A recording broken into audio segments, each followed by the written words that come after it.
up there side by side. Okay.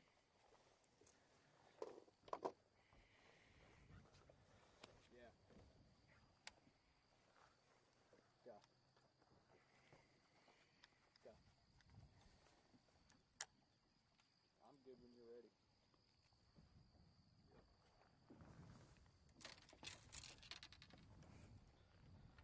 All right, guys, where we at? What we doing? All right, guys, here we are. Myself, Will Summers, my partner from Horse Soldier Bourbon. There we go. Hey, it's been an early morning. That's right. We're here at Lake Texoma. We're in the back of a pocket here. We're going to start out lines in about 12 minutes or so. We're going to be doing a little bit of that, some glide baiting, some swim bait fishing. Here on Lake Texoma, the fish are in all stages of the spawn, not to mention a little startup of these shad spawns. So with these overcast, foggy conditions, we're going to start out doing the shad thing. Will, I know he's an absolute wizard. After fishing with Rick Clunn, he's right. a wizard with a spinnerbait and a crankbait. So he's going to keep that locked in his hand for the first, hour and a half. We'll keep an eye out on the shad activity. But I'm going to do the glide bait thing, a little bit of cranking, a little bit of top water.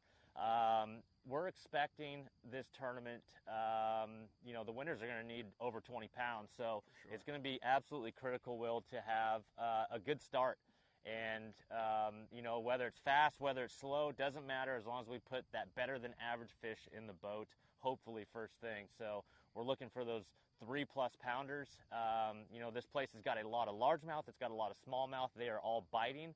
The smallmouth are kind of on the backside of the spawn. They're not going to be as fat as some of these pre-spawn largemouth here. But we're in the back of kind of a marina area. We'll start on the shad spawn. We'll move out to the docks. If we have a little sunshine, we'll spend a little extra more time on the docks. But it's really cool coming to you guys live here with the first cast in just 10 minutes. Will, are you fired up or what? Oh, man, very fired up. Happy to be here. Privileged to be here with Chris. And just looking to, like you said, get some good quality fish in the boat up front and then improve those throughout the day. Yeah, it's beautiful weather here today. The last time we were here, I did not weigh in a single bass. It was March, There was 30 degrees, it was cold, it was windy, it was rainy. Last time, Will, I think I mentioned this, I try to get too cute doing the forward-facing sonar thing, doing the jig-headed minnow thing, where most guys were just running the bank with a crankbait and an A-rig or whatever it was. I stayed offshore the whole time. Today, being Oklahoma, North Texas, you can't fish shallow enough in the state of Oklahoma and Texas this time of year. So we're pretty much going to stay glued to the bank. We're going to watch that wind. And we're going to go for the bigger than average bite with a bigger than average bait. So big top waters, big nasty spinner baits, something real flashy, something that imitates those spawning shad really, really well. So as the day progresses, we'll start making our way to different areas of the lake. Again, we're going to keep our eye on that wind. We have a little bit of a south-southeast wind today, anywhere from 15 to 20 miles an hour. So this Nitro Z21 XL is going to bust us around this lake. We're going to fish comfortably. We're going to fish dry. And we're just going to hit as many high percentage spots as absolutely possible. So 136 boat field. Hopefully we're on top by the end of the day. We'll do it. Execute the basics well. That's right. And we'll get sexy later. That's right, brother. Let's kill them, man. Love this guy.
I am doing that now, so.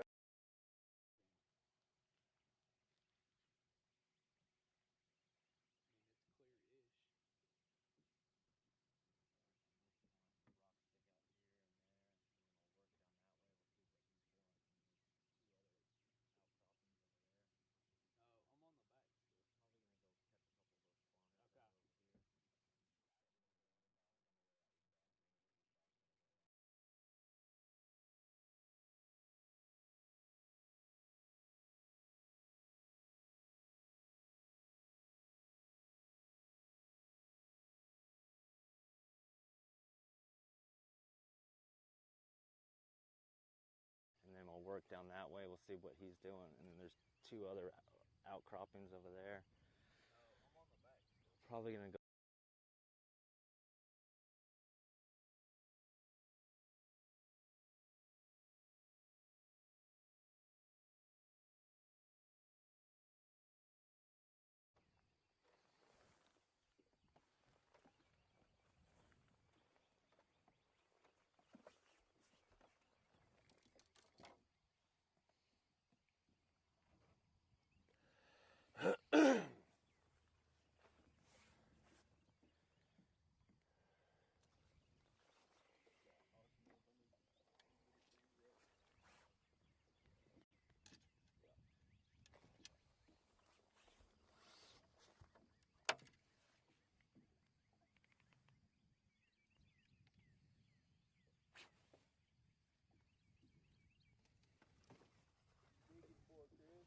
Well, I'm gonna pick up a jig. Although we're doing the shad type thing, I'm just picking up a jig just in case they're not in the shad mood. You know, jig is a big fish bait, as we know, as well as this will be my 4th swim bait on deck.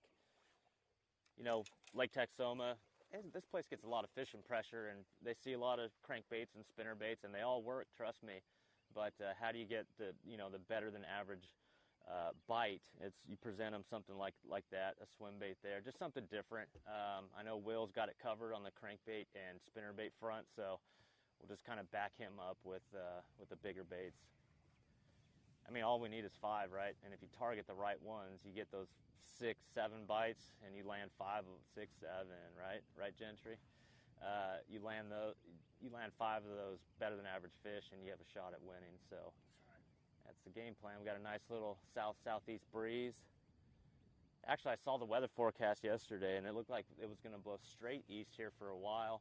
There's been a lot of fronts coming through this part of the country over the last 3, 4, 5 weeks, and I had a tournament up there on the Arkansas River, just 30, 40 miles north of here, and man, we had some weather then. We had some weather come through yesterday, and we're gonna have some weather come through this evening. So, you just got to pay attention to the weather, all the conditions, what the shad are doing, what the bass are doing, and kind of determine do you want to chase pre-spawners, post-spawners, or spawners, and we're gonna do all 3 here today. Tell me how legendary this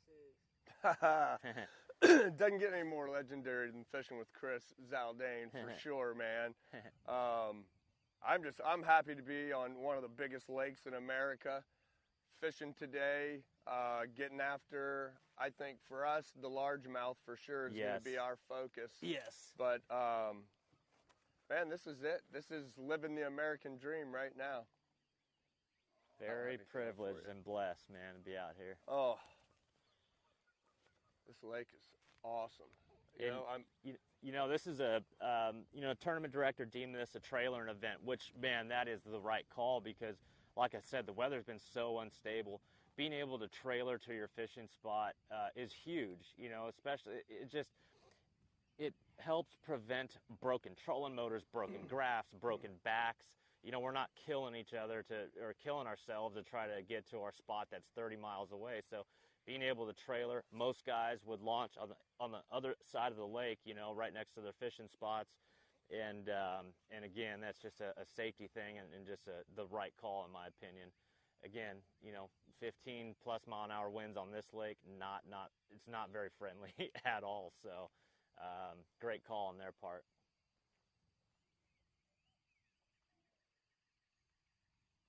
Beautiful morning, Will.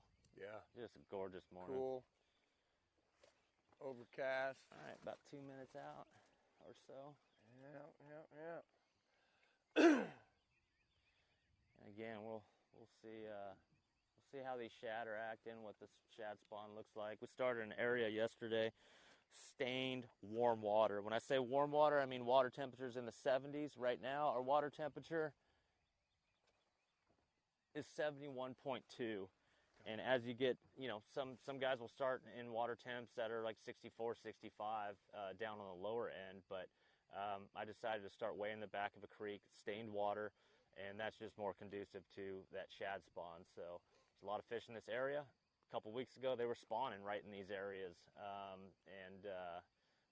This morning we're looking for pre-spawn and post-spawn feeders that are actually actively feeding on shad. And then we'll kind of dip into that spawn thing and slow down a little bit. We'll fish power shots, which is a big drop shot, jigs, slower wind, our crankbaits and spinner baits, just fishing just a little bit slower. But yeah, it's one of those things and one of those weeks of the year where everything is going on, and it's literally pick your poison. So, this morning's kind of that Rick Clunn approach, and you know him well enough to know it's keep your head down and just keep casting. Yep. We will do it. All right, 6:29. We are close.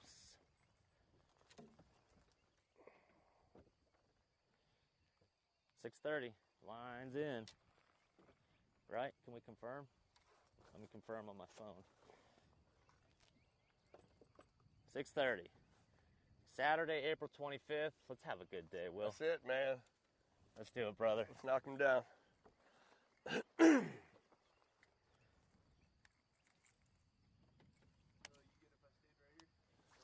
Yeah, no, you're fine. Let's see. It's a little good. No, I got it right.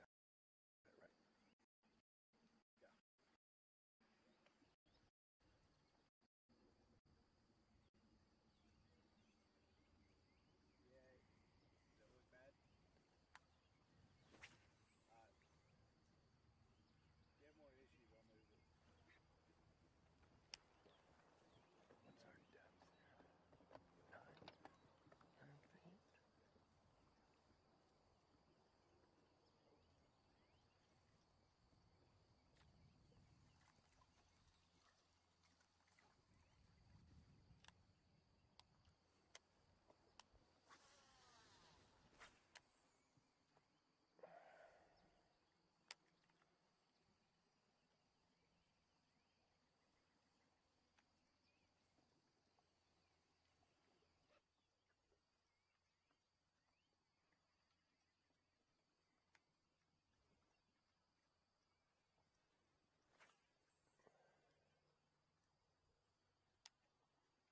Oh, shoot, man.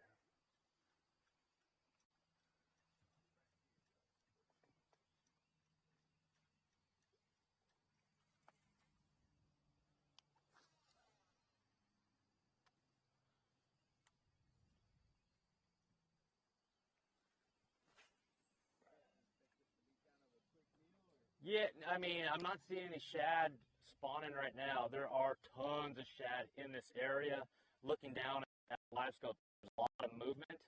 So we're going to keep an eye out on our surface activity and just kind of make our decisions from there. So we all know that during the shad spawn, you just find those little packs, those little wolf packs of post-spawners or pre-spawners chasing down these little shads. So we're just going to keep the trolling motor in the water, keep casting, and just keep ourselves in as many high percentage spots as possible. I decided to throw a spook here this morning. It's a little topwater action, looking for a big one right off the bat. Once that, we're not going to see sunlight, but once it starts getting lighter out, we'll go to the more the visual baits like the glide baits and the swim baits. But it's hard to beat a spinner bait, a crankbait, especially when the water's got this nice dinge to it. But as you look at my scope there, I mean, there are fish and shad everywhere.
That 40-pound braid is butter Yes, with a heavier yes. with a heavier bait. Yep. I was pretty light on that yesterday.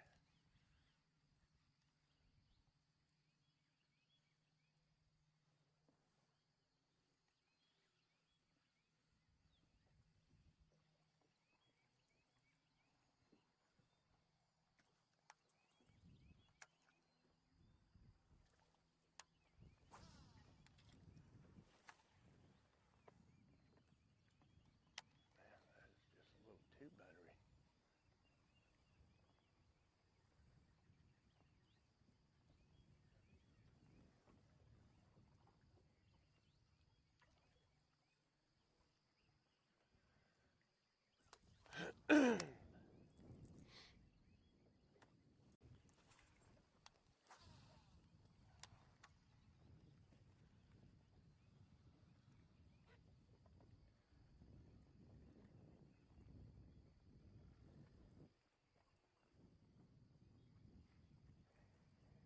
Oh, I just had one on. Could have been a white bass.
Another boat coming back here. We're going to speed up just a hair.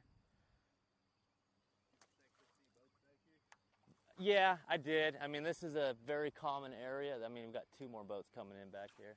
Very common area. A lot of fish. Like I said, we just got to keep our eyes along the banks here and just look for all those little blow-ups and shad activity. I'm going to speed up just a hair on you, Will. Yep. I just want to get to that rock point. Or close to it so that they don't pull up. Yeah, exactly.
Yeah, no doubt. I mean, we had fog this morning mixed with, overcast and light breeze. Definitely helps the shad spawn. It gives them that concealment to go up there. That low light gives them concealment to go up there and do their thing. Also provides concealment for those bass. It gives them confidence to go up and crush bait along that shallow bank. One thing though, the air temperature was a little bit cooler than yesterday. I mean, yesterday during practice, official practice we launched, air temperature was about 74 degrees. This morning it was closer to 60. And with the shad spawn just starting out, sometimes that hurts a little bit, but either way, the fish are still shallow because of how close they are to the spawn. All 3 stages, like I said. But right now we're just looking at these little outcroppings, these little rock outcroppings that stick out further than the rest of the bank here. And that's just good for the shad spawn stuff. I mean, look at the geese hanging out on those rocks there. That's what we're looking for.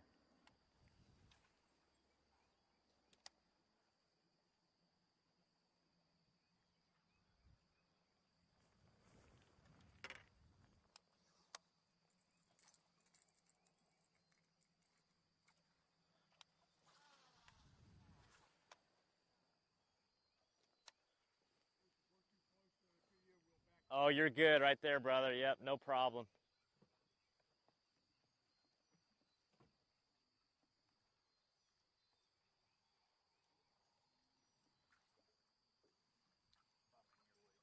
Oh, you're fine, Gentry. Yeah, I can.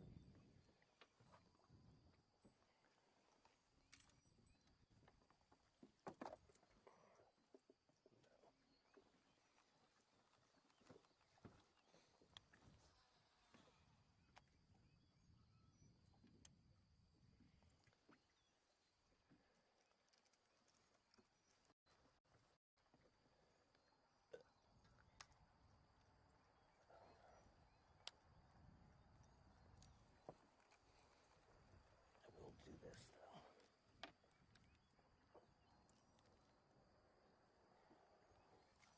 Well, if you need to yank that light out at any point, feel free to. Okay.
I'm gonna hop over to the other side, Will.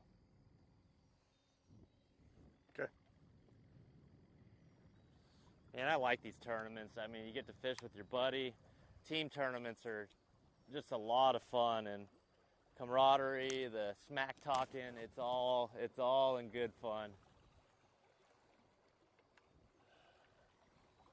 Tell me about all the hammers that fish out here. Dude, Some are known and some are yeah. local. That's the thing, is like you look at the roster and there's some big names on there, and yeah, intimidating names for sure. But dude, there are a lot of teams and a lot of dudes that you've never even heard of that absolutely tear up the team circuits, especially here at the Texas Team Trail. I mean, there are so many guys who spend a lot of time regionally that'll eat your lunch if you let them. So we can't let them do that today.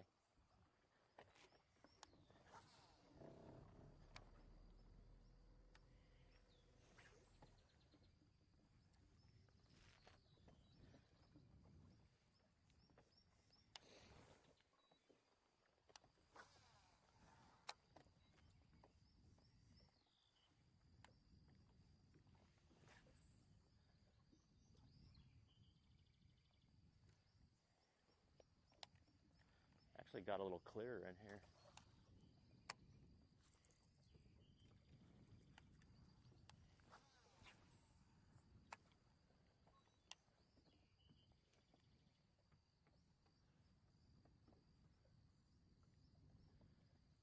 Yeah, it's really hard and on these types of lakes.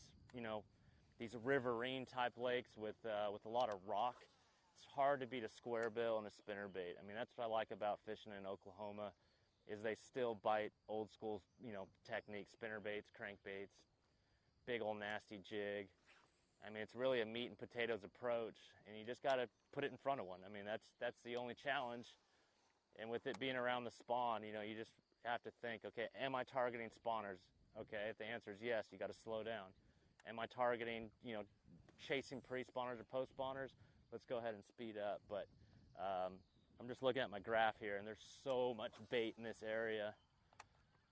Historically, I've done, you know, well in this creek. There's been a lot of tournaments around this area. We just got to get in front of one. We're coming up on a rock point here that's pretty good.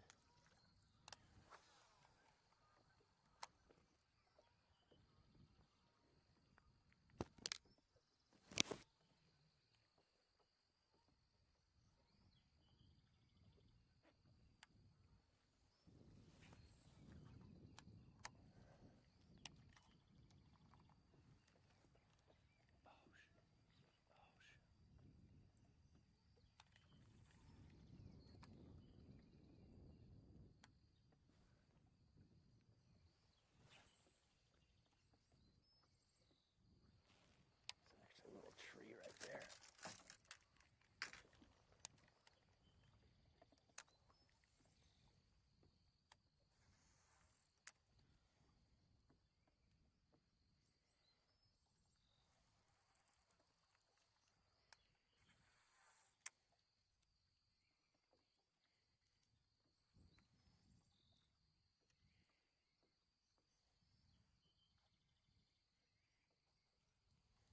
Yeah, I'm not seeing a lot of shad spawn going on, and which is surprising because they're all out here in this 7 to 10 feet, 10 foot range. Not like it was yesterday. No, right. That's for sure. We were way up the other arm in that kind of warmer, dirtier water.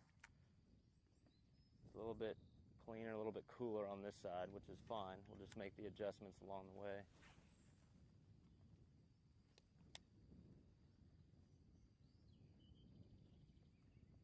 But we're going to rely heavy on forward facing, you know, and not necessarily chasing single fish and targeting single fish. It's more looking at the structure.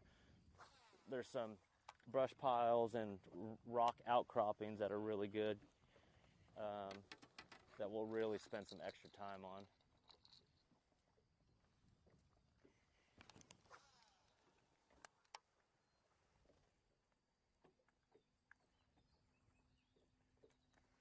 Of course, that bridge causeway is always good too, but there's a boat on it.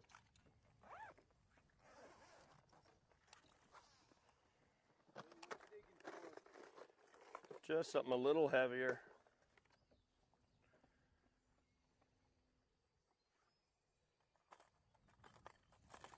A little heavier crankbait. I started out with that ultralight. Yeah.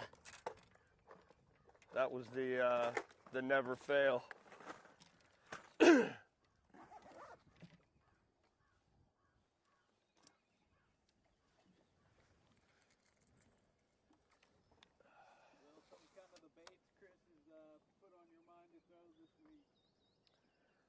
Well, spinners and cranks.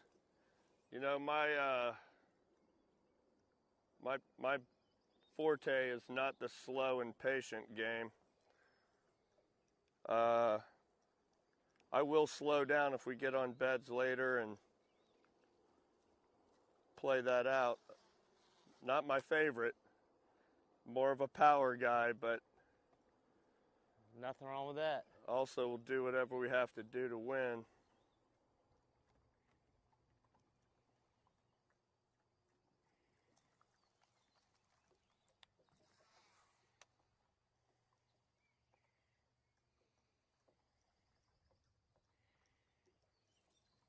To include tying a hook on camera.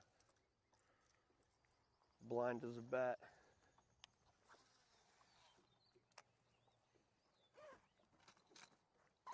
All right, we'll see how that goes.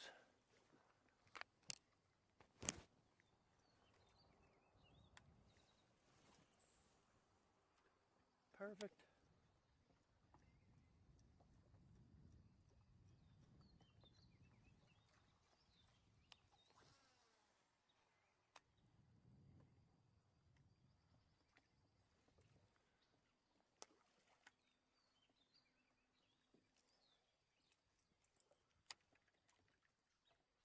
shad is real deep, which makes me think deeper docks, or these docks in front of us, not deeper, but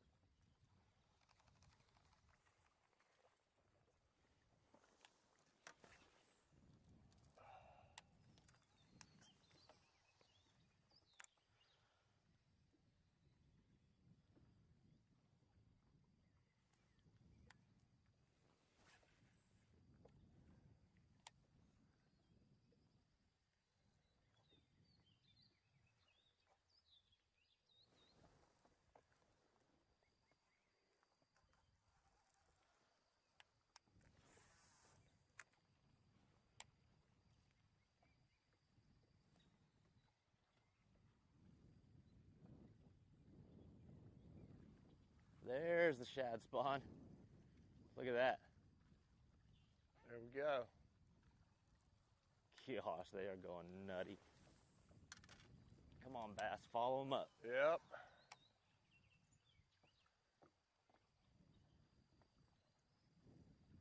See, Makes you they're wish you were chasing shad there. right now.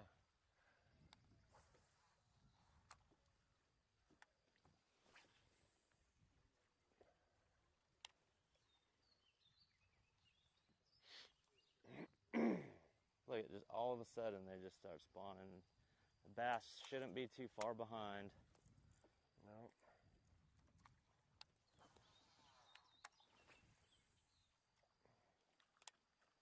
God, look They're at them busting go. right there.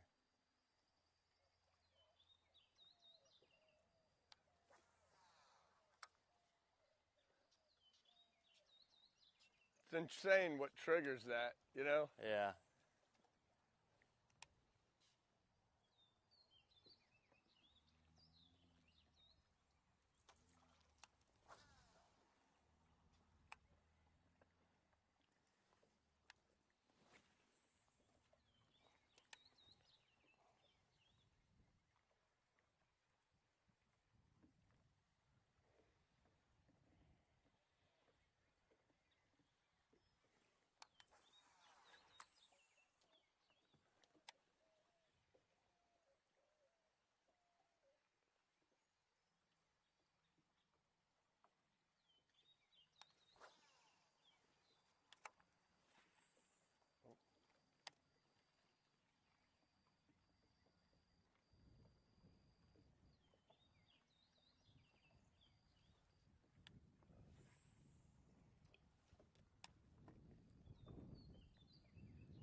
Just grinding the bottom, just hitting every rock.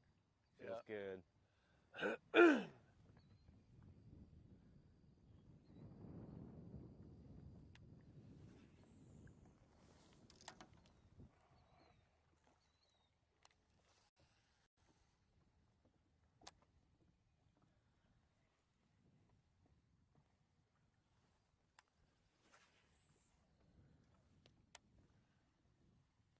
I pulled this light if you Okay, perfect. want me to put it.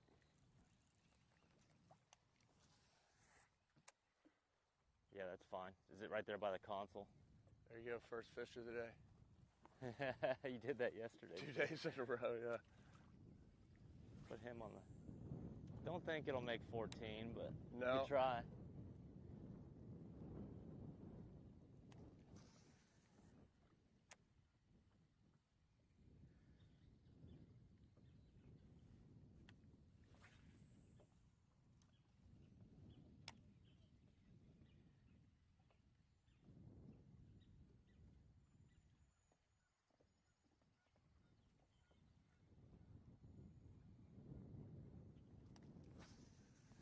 So Gentry, what's going through your mind today? How's this humidity playing an effect on your cameras and your electronic gear? Little roll reversal. I love it.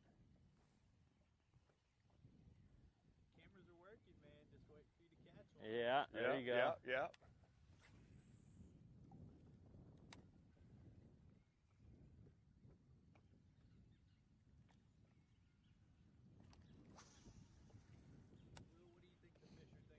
Oh, I love this question.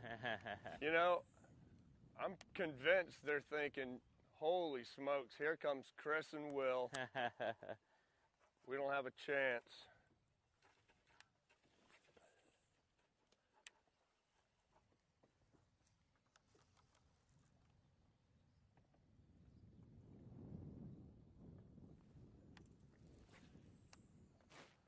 And then again, who knows? They may be thinking, man, as soon as that boat goes down to 3 passengers, we might start coming out and biting. Camera guy's scaring away all the fish. Ooh, that wind is going, buddy.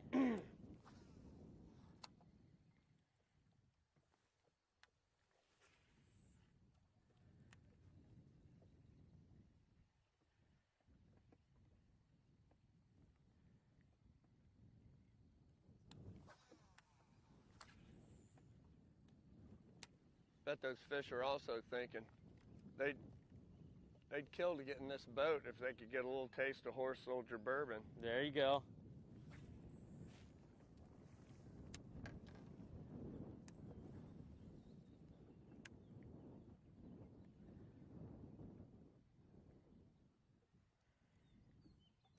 Nice cool morning.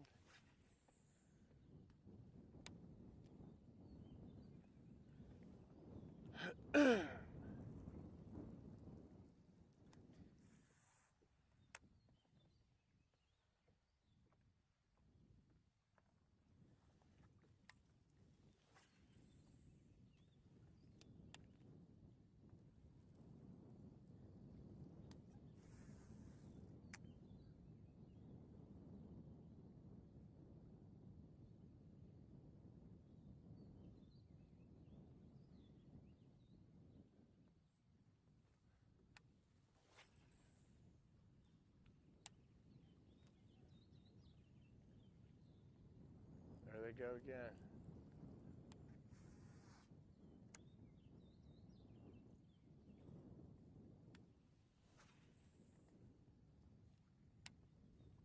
Oh, what did I get Get it? in? Oh, got him.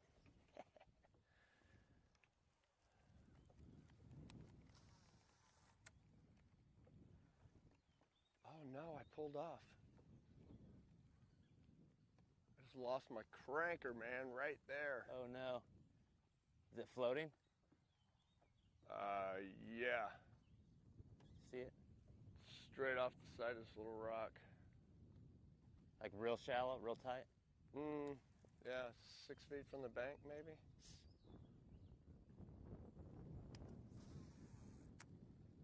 If that's not it No, right it's a there. shad. Okay, well, you can blow it off.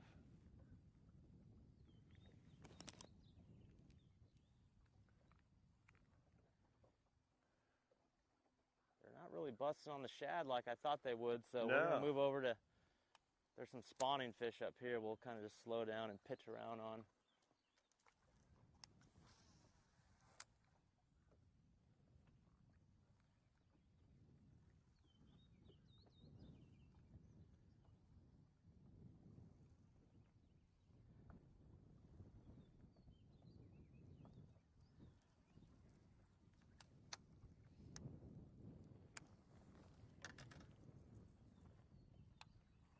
Notice a lot of the fish are like deeper than I thought they'd be. I mean, they're in that 6 to 8 feet.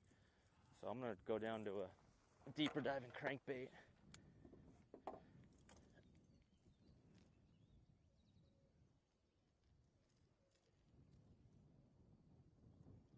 The boat that started on that bridge causeway is leaving already, so that's an indication as well that shad spawn ain't going as well as we thought, in the rocks anyway. They might be in these docks. We had some really good bites in docks yesterday.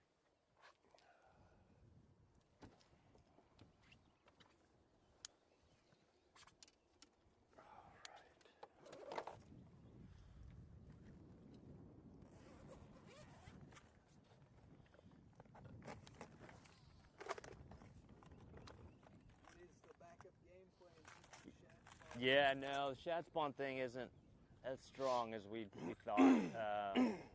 Backup game plan is to fish these docks out in front. So you just kind of put all the pieces of the puzzle together, take all the clues. And right now the big clue is that the shad are in 6 to 8 feet of water. So you take that and you apply it to these docks back here and just slow roll a swim bait or a spinner bait through those docks, and you have a better chance than, you know, fishing these rocks.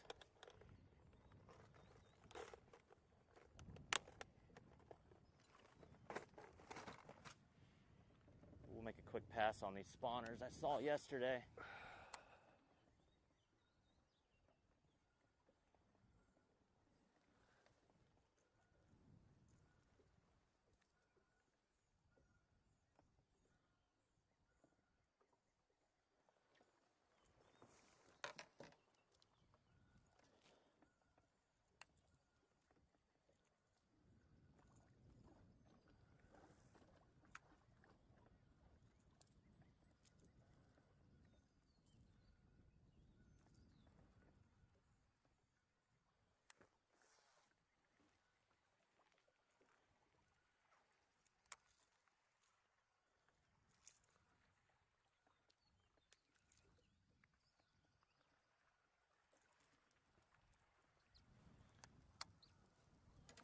All right. Good to know.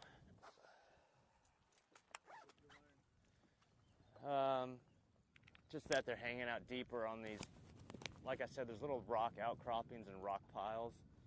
I'm seeing some fish around them with a lot of bait. And getting those fish to trigger, I'm thinking, you know, like I said, a little deeper diving crankbait. Or up here on this flat, we saw a bunch of them that were in that spawning phase. We're going to pitch a jig around looking for a big bite. I mean, you could do the drop shot and worm thing as well. But big fish like jigs, as we all know.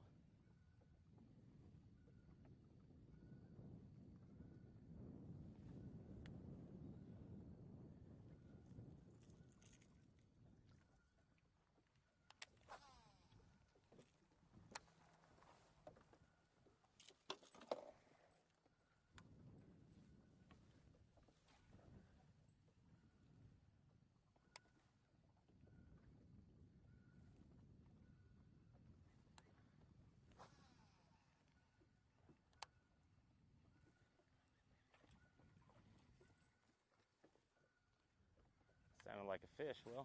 Yeah. Just a big bait.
This is where it starts to flatten out. There's spawning type fish here.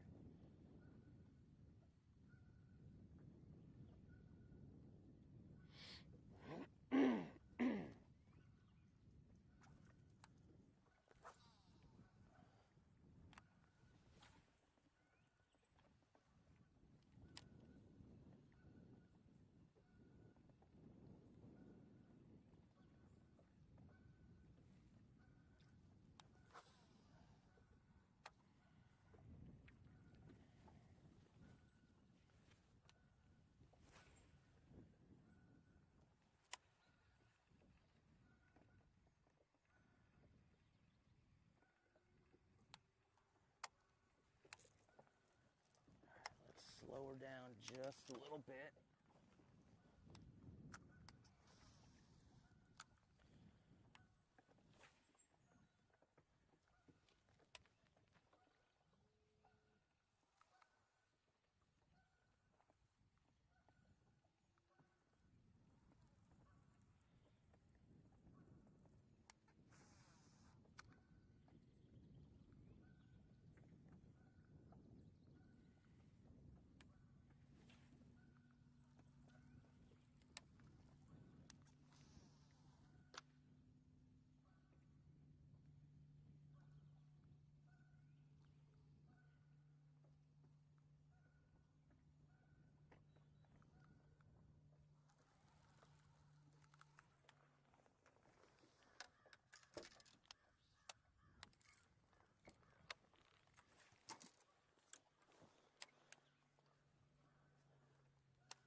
Low bridge, boys.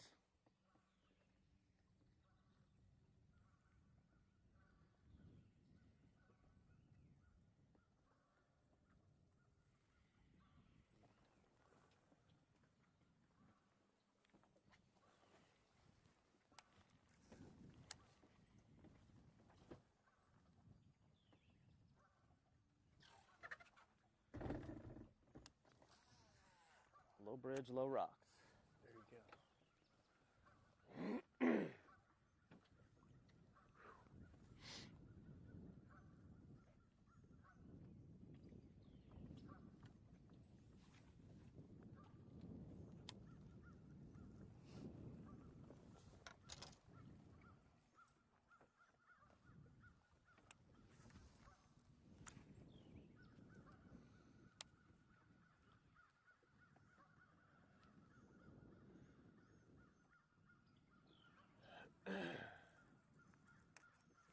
So what I'm doing here is this bank flattened out, and there's like these little rock piles out here in 6, 8 feet.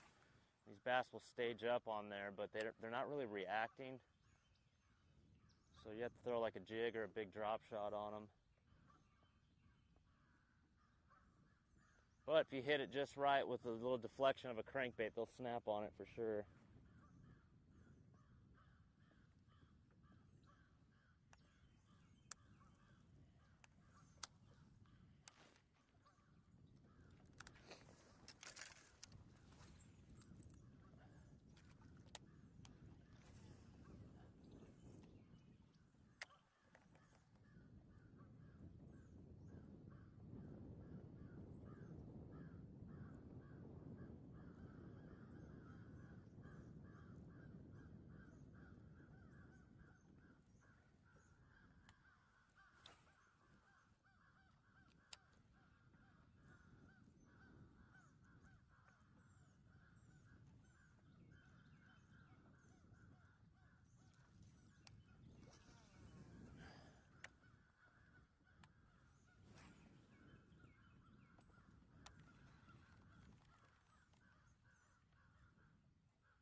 Not ready for those bad boys yet.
Another low one, guys.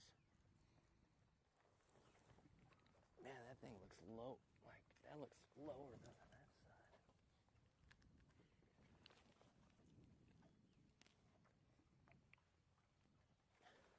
We might have gone through this one on the I know. right-hand side Let's yesterday. Looks like it will go. I'll walk us Yeah, through. we'll go.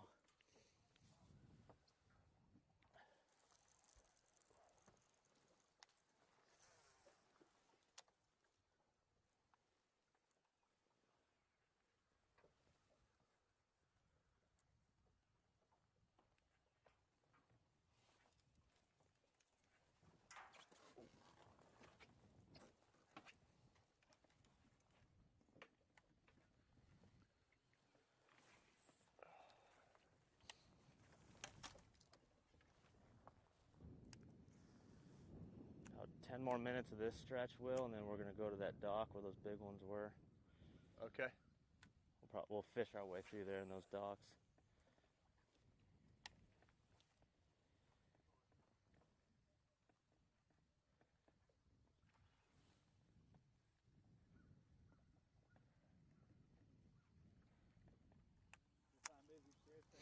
All right, it's 7:15, so that's 45 minutes worth of fishing. Haven't had a bite yet, so we're just kind of putting it together. You know, it's a process of elimination. Every one of these tournaments, you fish what you think is going to be, the deal, and a lot of times that's not the case. So you just take all the clues into consideration, then you make the adjustments. That's striper. You just kind of make the adjustments from there. So this Lake Texoma is famous for those guys right there. But right now I'm thinking with all the clues I have, fishing a swim bait in the docks is going to be huge for us.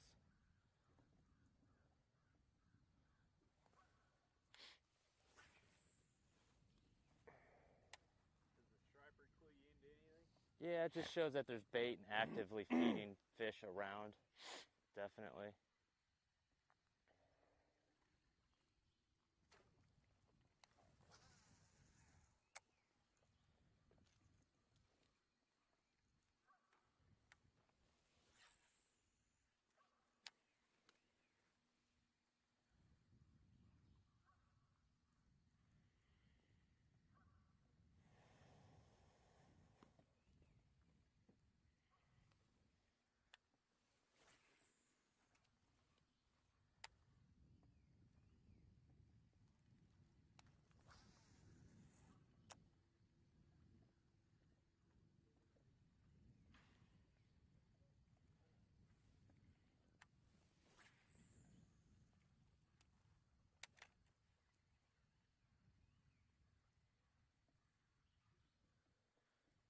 We're going to switch to docks, Will.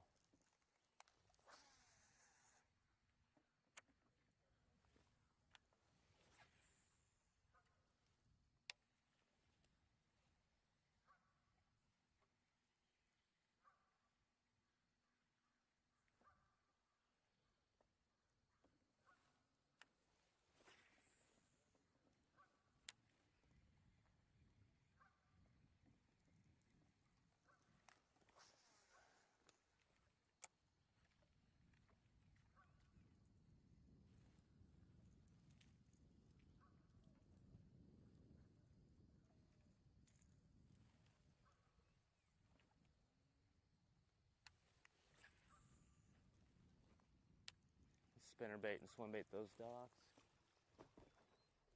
What's up, boys? A little slower than I thought it would be. Thanks, you too.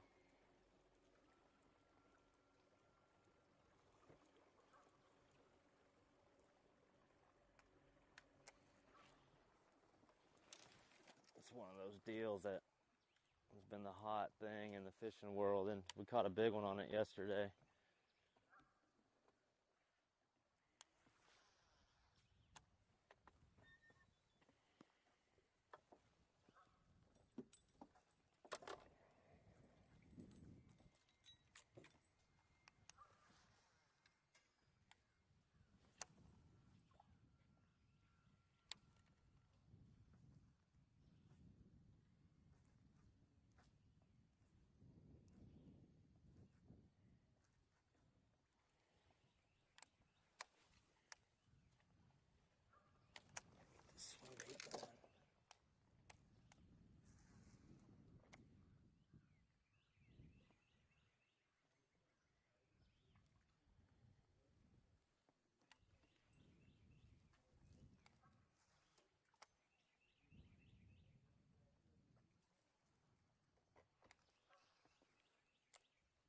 Well, we're going to work through this dock, and then we're going to go to where those big ones followed me yesterday, fish a couple more docks, and then move on.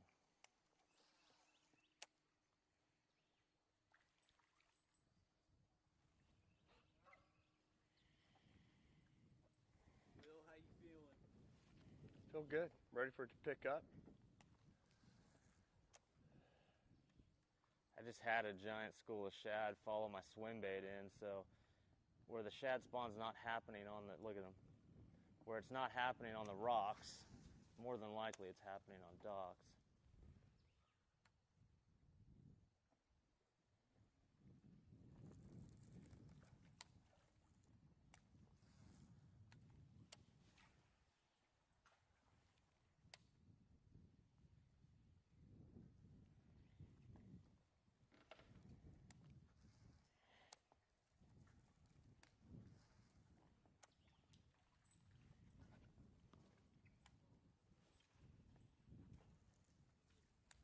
Just gotta be real smooth with your casting.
There's just tons of life in here.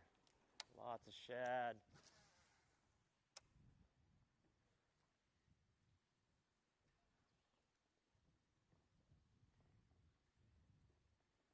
Just waiting for that.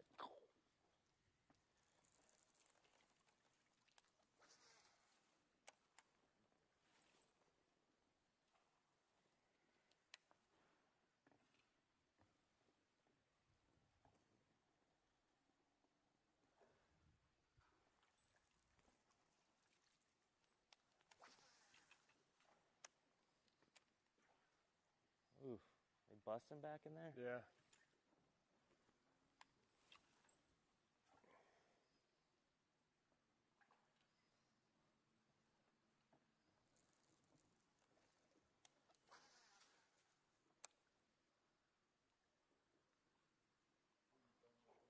Yeah, so I'm throwing a 5-inch swim bait, Bass Mafia dangerous swim bait, and it skips really, really well. So essentially what you want to do is, you know, these marinas get a lot of pressure. You want to try to make the cast that no one else is making or is attempting to make. So those deep, dark holes back in there, you know, that's all primo for swim bait skipping around a shad spawn. You want to be thorough, but you want to be quick because you can't stay stagnant. You got to keep moving around. You caught up, Will? Nope.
We're gonna fish all the way to where those big ones were on that pole, and from there we're gonna start moving out.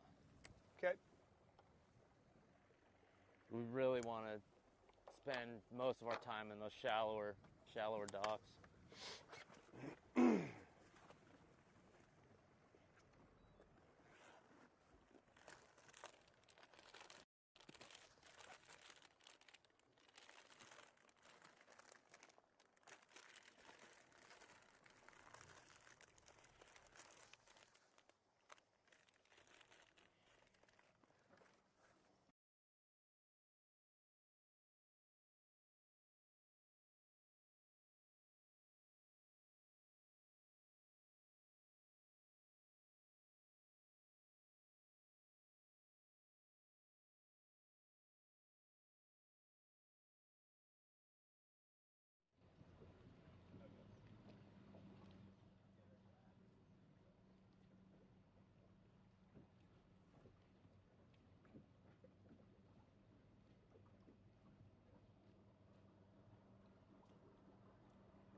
Going for a frog. There's some trash mats right over here.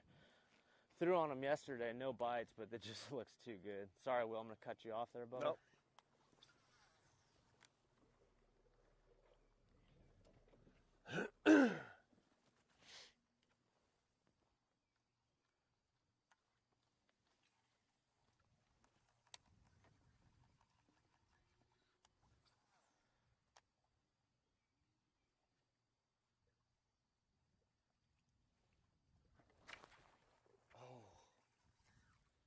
Well,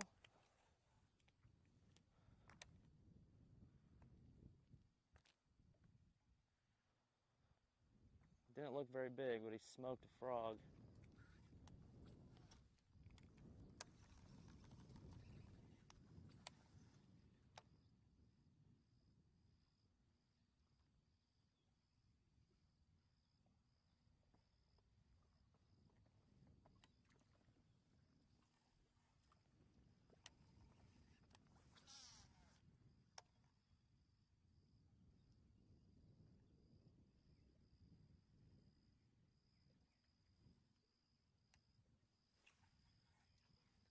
The water seems Clear. considerably more clear It than is, even isn't it? yesterday. It's that lack of wind. Man, I can see this thing 4 feet down.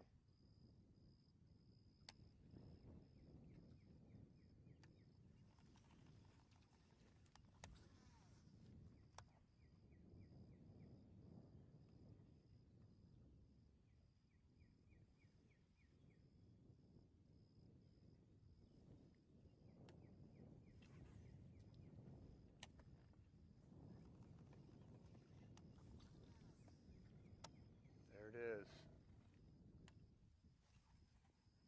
Magic pipe.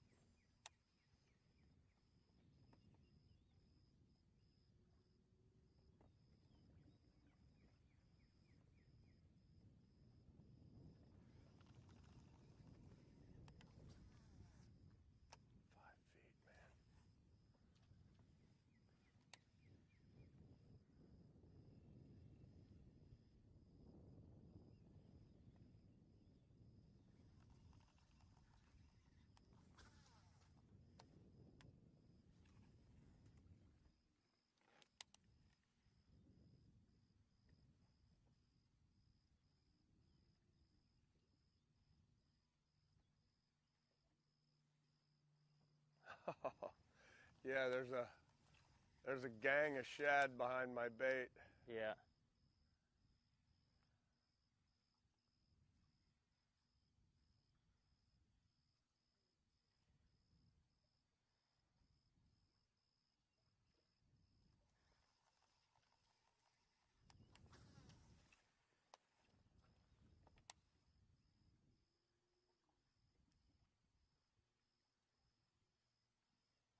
What are you throwing, Will? I'll show you.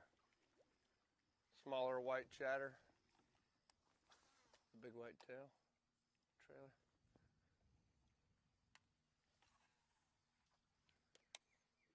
Seems to be great for the shad.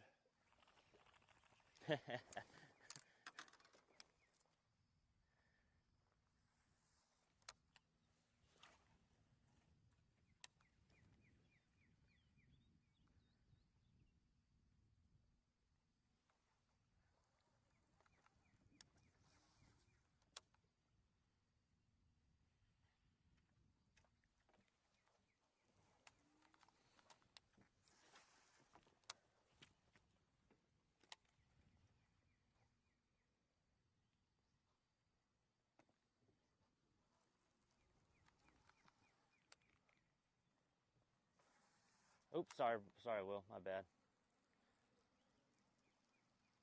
I'm getting used to it. Dude, that looks great. Whatever bait you're throwing. Get out of here.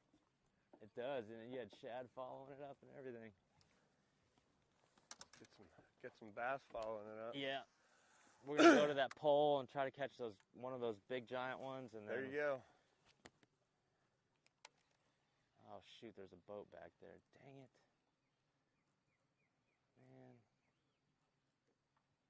Man.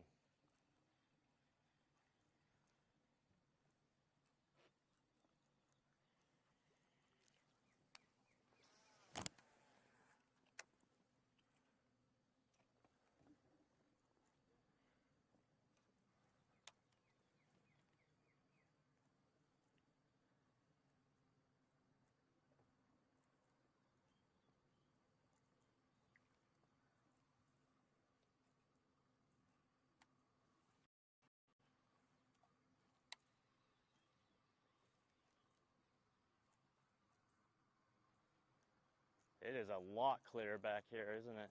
Yep. What do you think caused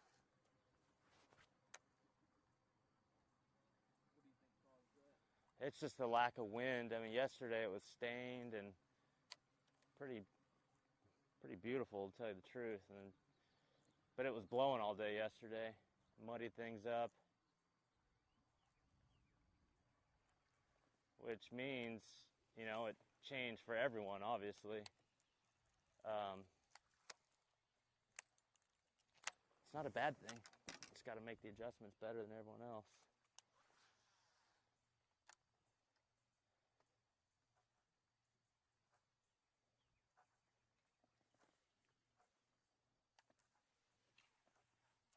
Are we going under that bridge? I don't think so. I think that was the one that sent us around.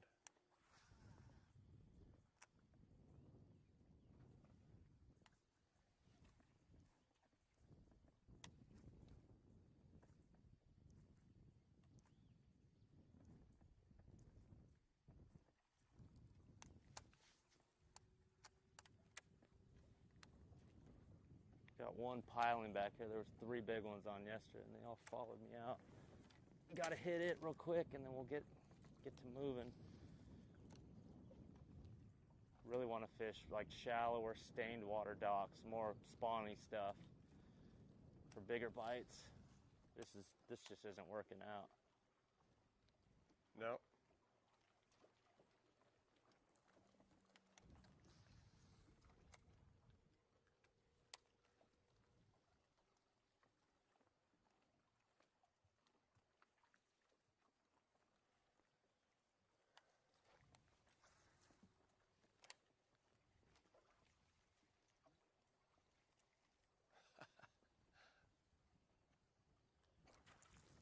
Whoa, that was crazy. It's the same size as my swim bait. I was going to say, man, that's never a good sign when they come out that easy.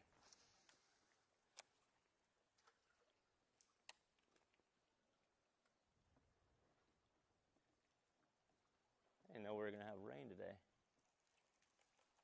Very slight chance, but here we are. Got a little something going. Yeah. Oop.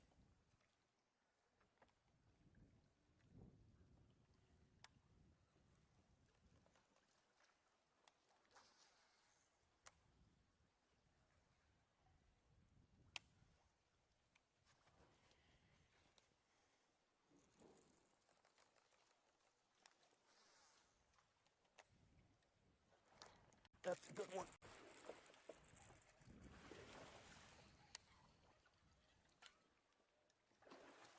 Mm-hmm. Come on. Mm-hmm. Dude. Good morning. Gonzo, that swimmer. So, as I was saying earlier, make the cast no one else was making. I mean, it was in that deep, dark hole back there. That's a good one. Nice. Good job, buddy. Thanks, bro.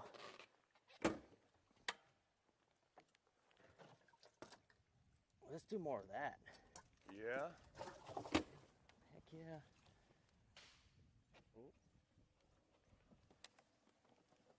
Let's do more of that, boys. That fish smoked that swim bait. That was awesome.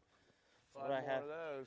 What I have Four more here, of I'm those. throwing on 20 pounds so you can get it way back in the stuff. This is a Bass Mafia dangerous swimmer. We designed the swim bait for that skipping. And as you can see there, it detaches from the hook. So you land those fish every time. That's just a straight up 4/0 hook. When you bury it, I mean, they're coming to the boat. And again, you had to cast it way back in there.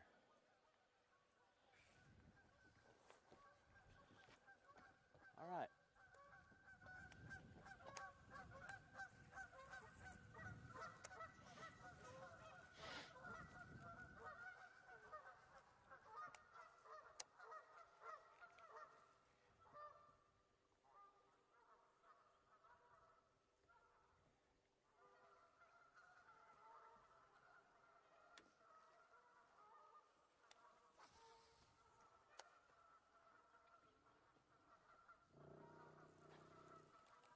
Sorry, Will. I'm just going to get this boat straightened out here. Have at it. Oh, no. It's a problem with casting way back in there. You're allowed to do that again.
lights are always good, right?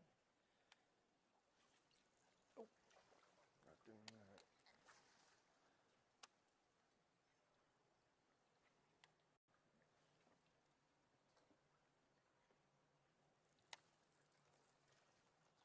Man, that fish was fat as can be. Is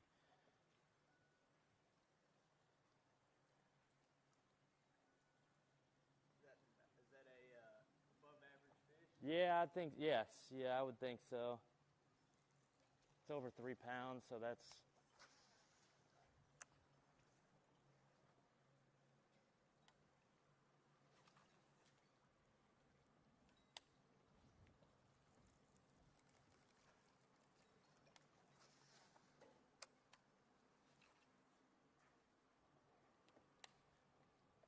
Oh, there we go.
Of course, those fish aren't there.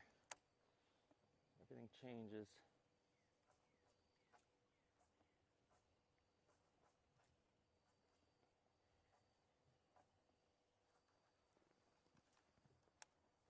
Well, I feel good about those shallower docks that Yep. I have.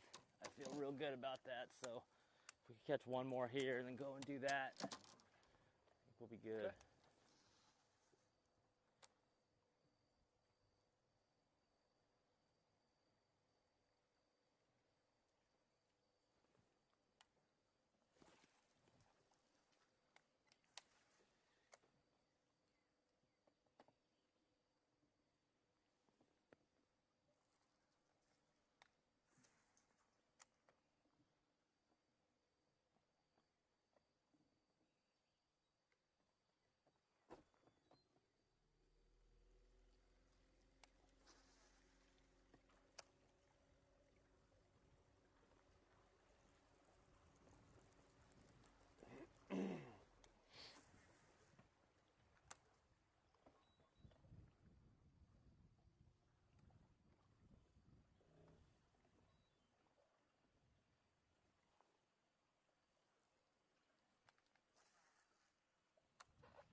Carp right there.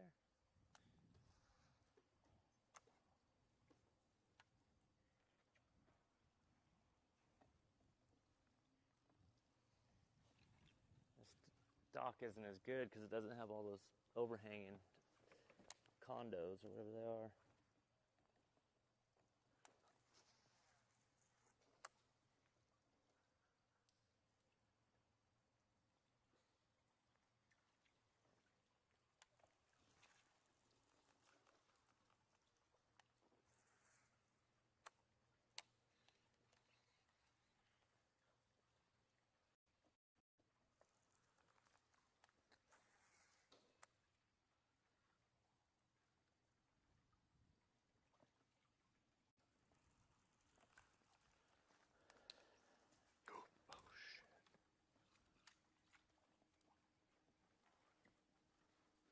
Just dropped my glasses. What was it? My glasses. In the water? Yeah, Oh no. they gone.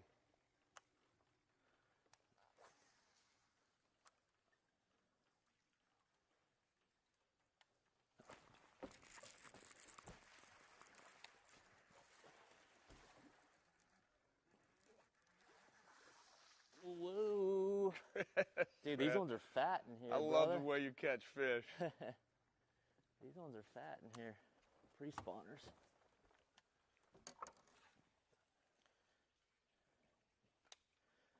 Heck, we might be able to just stick around. I mean, that's another nice fat one. That is a nice one.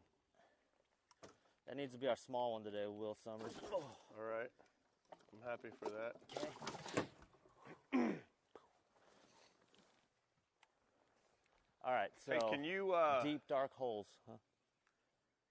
Can you share a little of that Yeah, merchandise absolutely, with me? brother. I don't need you to tie anything. Yeah. Just, So I mean, this if one, that's working. absolutely. This one skips better here. This one right here. I'm probably not going to be doing a lot of skipping.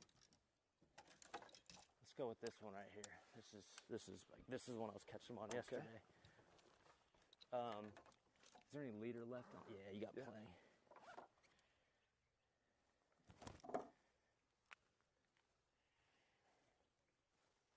Thank you. No problem, dude. I got you. Let's see. Let me see that leader. Make sure we're good. You're not having to tie my. Yeah, we're good. Just slow rolling it down the sides, just like a spinnerbait.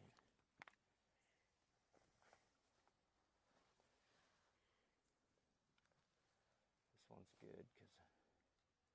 What are you tying on, Chris? Yeah, so this is the same 5-inch Bass Mafia Dangerous, and we built this swim bait for instances just like this, skipping around docks, fishing around docks. 3/16 ounce weight, you know, so it kind of floats there real nice. And Will, it's just a nice slow retrieve. Okay. It's just like a spinner bug. They crush it.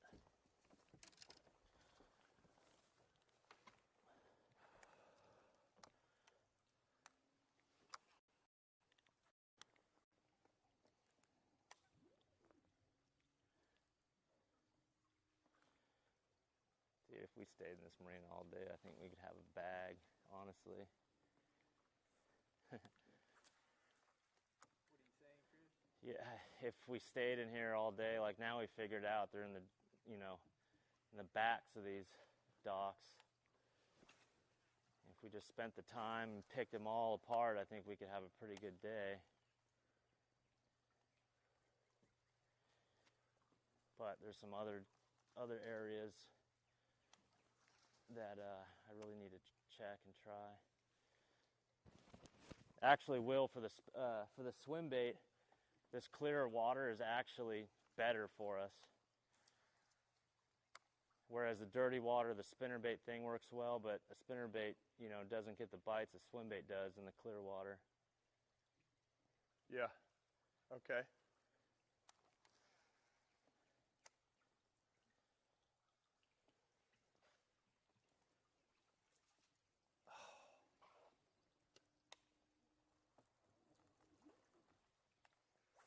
All right, I'm no Chris Zaldain, but I skipped it 3 times Nice. and then threw it into a boat motor. It's all right.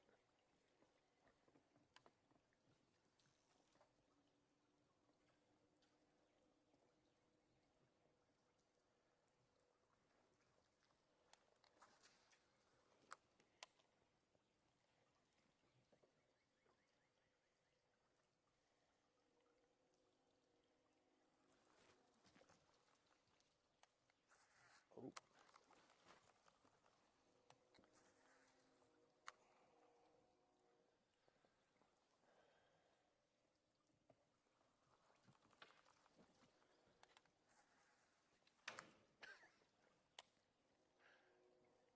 Mind your way. Don't put any of that. Don't try and get any of that. I just ate it. Gentry, are we allowed to get out to retrieve baits? Do you know? I have no idea. Okay. if it's elite rules, then we are. But maybe I should call and find out. I can't afford to lose this because I didn't bring slot.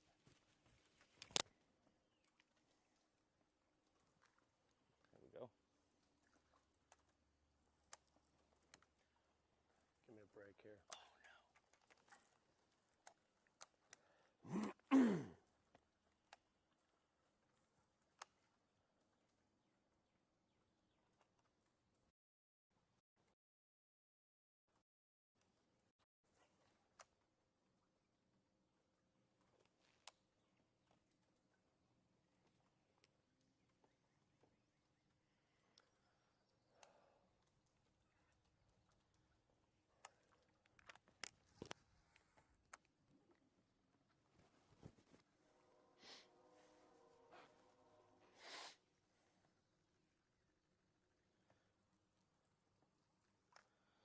Well, let's go 3 docks up. One we didn't fish, one we haven't fished yet. We'll idle up there.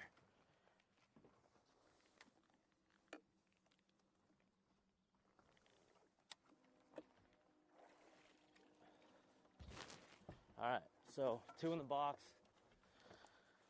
Figure that they're in the backs of these docks. We'll just run a few more of these as we roll out.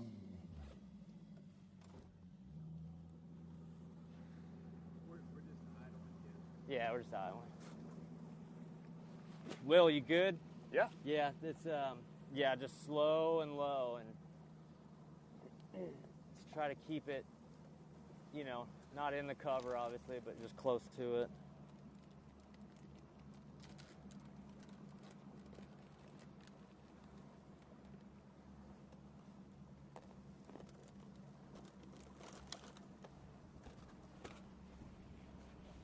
Nice fish, man. Way to pull them out of the back, man.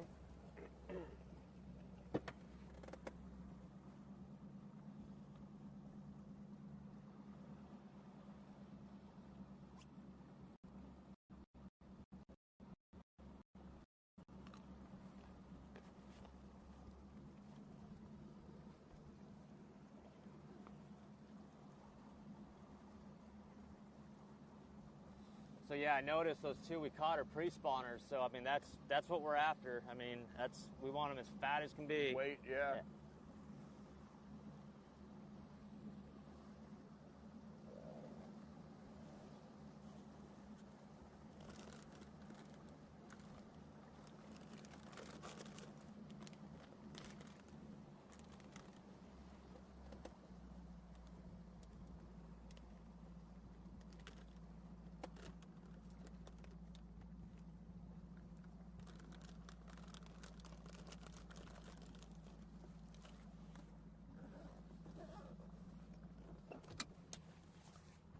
All right.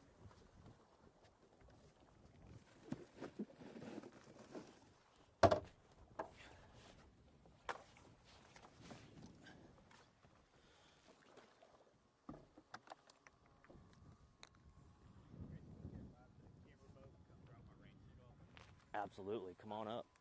Yeah, you're not hurting us at all.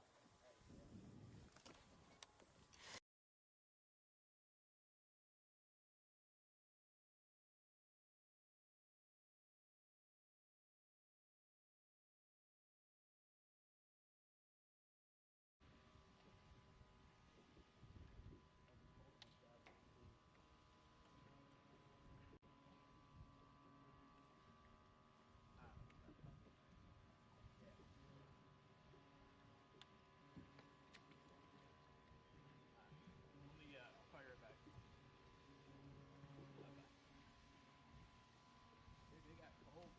Yeah. I got a jacket in there if you want it. Nah, I got a whole rain suit in that camera boat. I'll have them chuck it in you.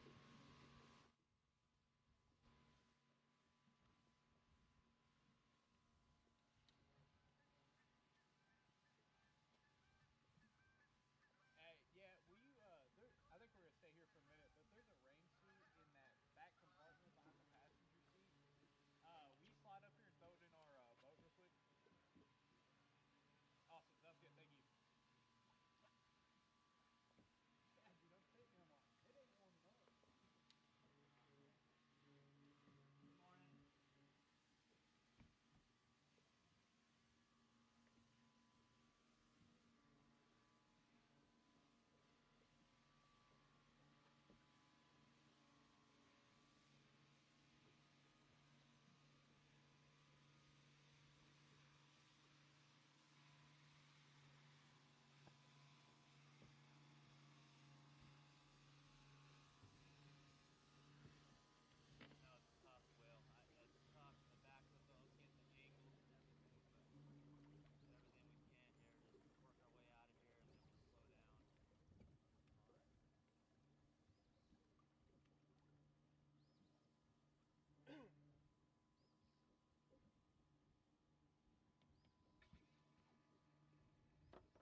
cold.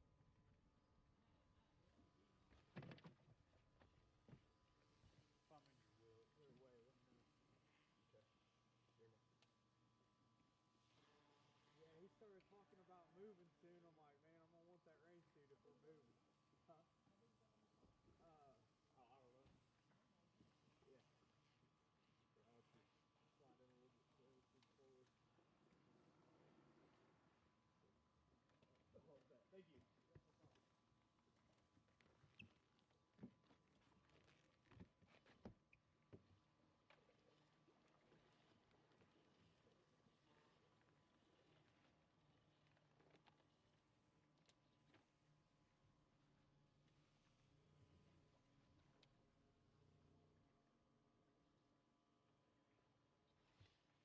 Yeah, no problem.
That's right, man. You just went weather ninja on it. Dude, I ain't even gonna act like it ain't cold.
Dang, we need one of those.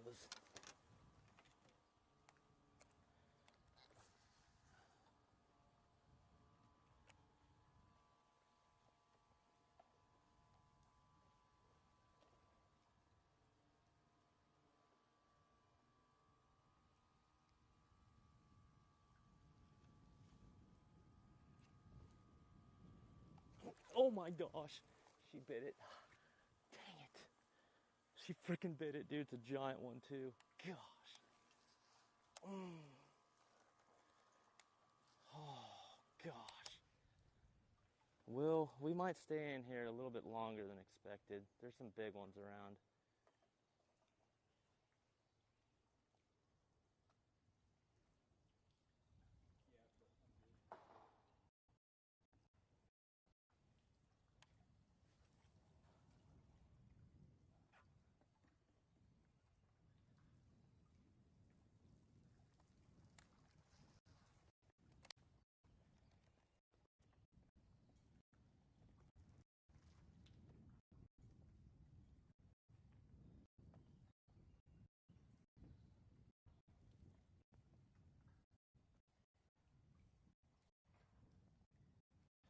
Yeah, but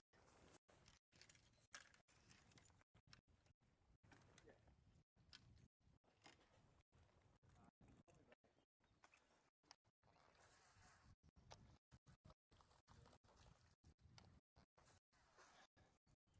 I'll be back.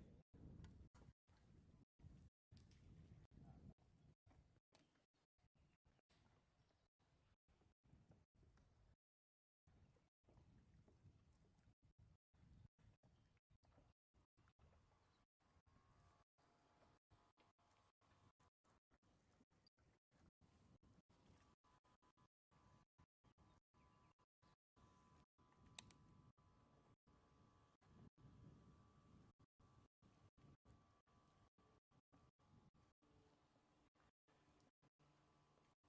We'll come back to that. Give me a rundown on what happened. Yeah, so big fish, especially big pre-spawners, love hanging out. Although it's 30 feet or 25, 30 feet of water here, they like hanging out on the ends of these docks. Big pre-spawners. And I threw that urchin in there, and two big ones followed it out. And I threw the swim bait back in there, and it smoked it and missed it.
Will, you doing all right back there, brother? I'm Yeah. not giving you the best angles and such. I apologize for that, bro. It's all right. I ate your beef jerky.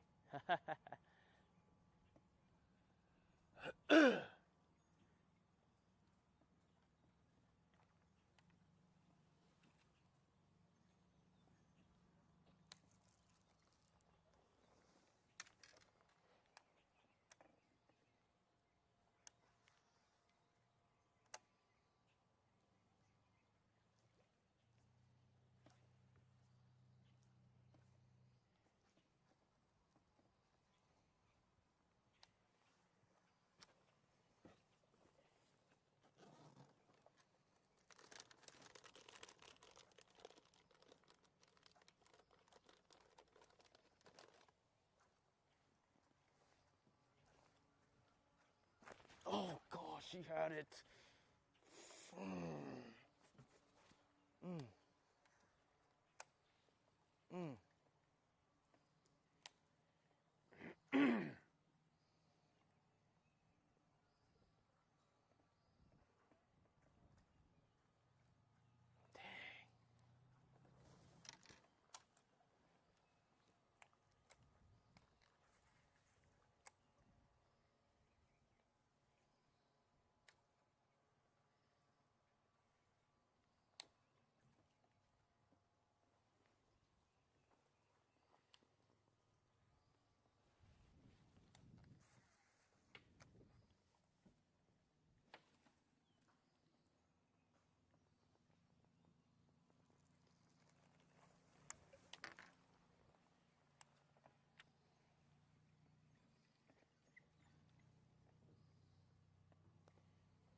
Following it.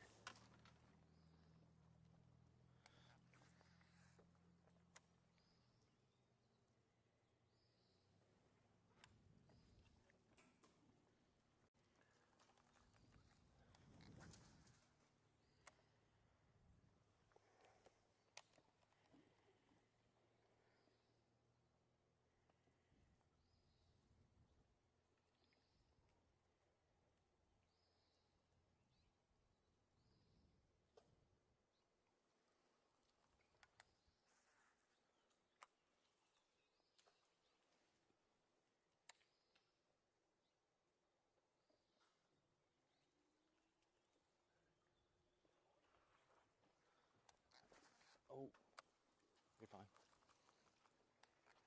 Oh, no, no, no, no, no, no, no. Yep, I messed it up.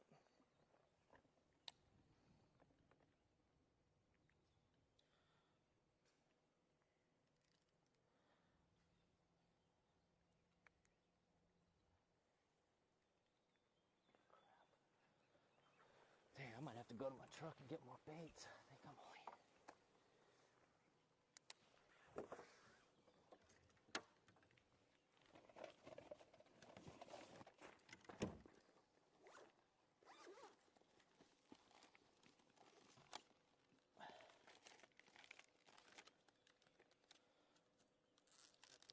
That's it right there, man. Namesake bait. Just, you know, when you come into a fun tournament like this and want to have some fun, you throw a swim bait. There's plenty of fish around. Tell me about it. Seems like you're fishing for 5 bites right now. Yeah, that's it, man. I mean, that we only have 2, but still, that's a good start and some good clues. I mean, I know this area's got a lot of big ones. You could catch 20 pounds here. No problem. Then these last 3 pilings here, I just saw a couple really big ones follow me out. So the clues are here for us.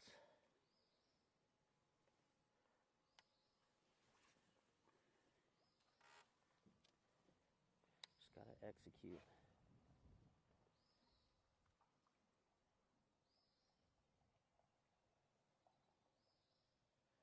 Just gotta execute on a few bites.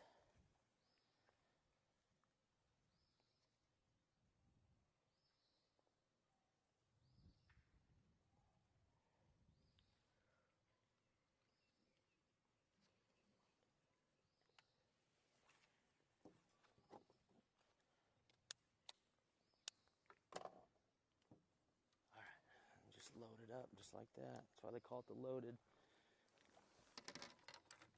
I gotta clean up my deck here.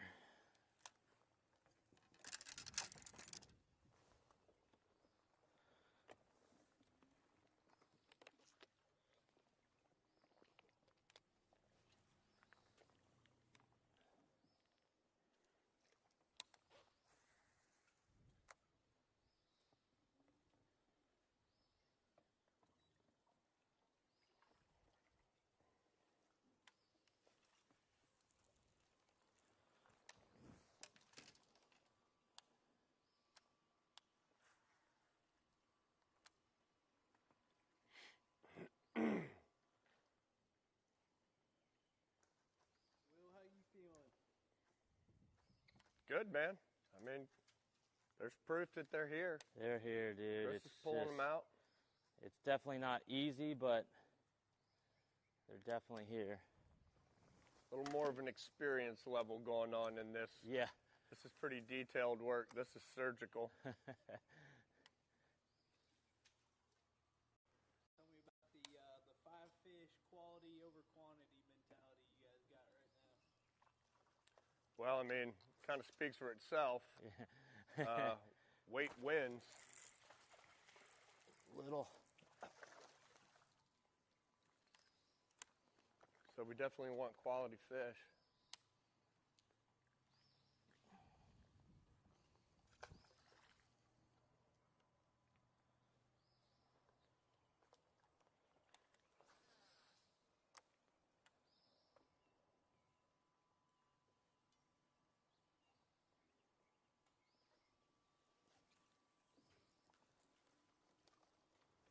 I need to get one on the urchin, man. Normally those are good ones.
This is my first time on Lake Texoma. You liking it? Yeah, it's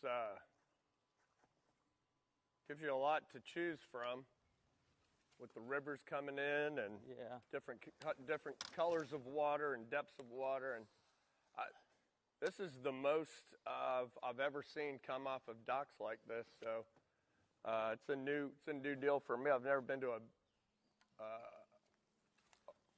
lake that has so many marinas and huge ones.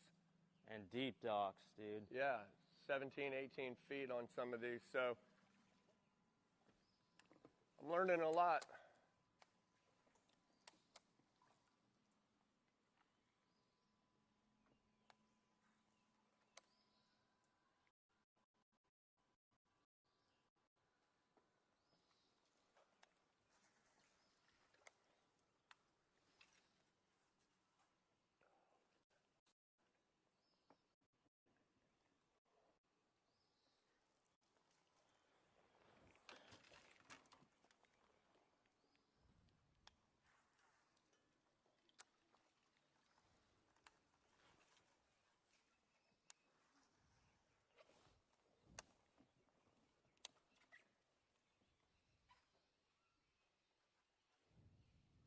I think I'm wrapped up. Nope, son of a gun.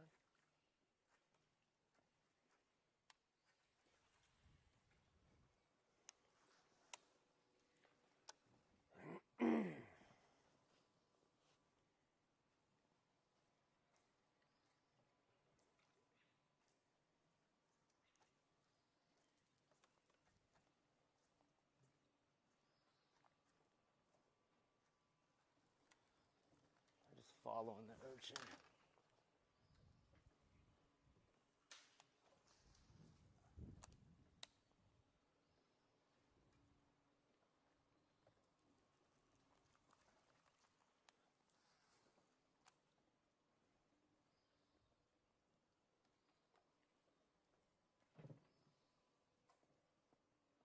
I mean, we're definitely just going for big ones, and this is how you catch a big bag. You just got to stick with it. You're not going to get a lot of bites. As you can see, the fish are just fat and ready to go. with so much cover for them to get under and behind and beneath and around. Just got to put it in front of one. Chris. Oh. I'm on the other side of that jet ski. All good. Actually, you've been doing really good, bro. You've been doing good compared to yesterday. I've broken off more than I've talked about this morning, but there you go. I just brought you back to an 8-pounder. That would be amazing, wouldn't it? Yeah. And it really lets me focus on my strong points as an angler, me getting snagged and bringing you to the big ones. Man, I am right there. Oh, there we go. Sweet. Nicely done. All right, I'm out of here. What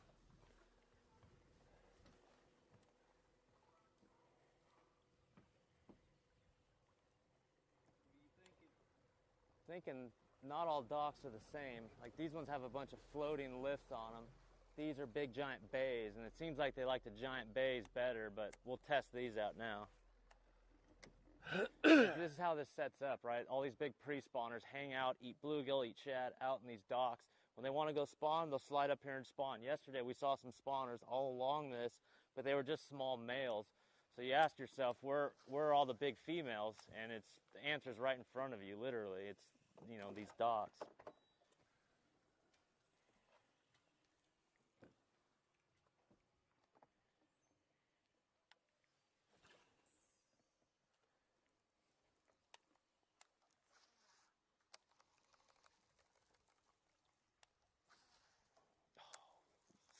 Skip-a-rummy.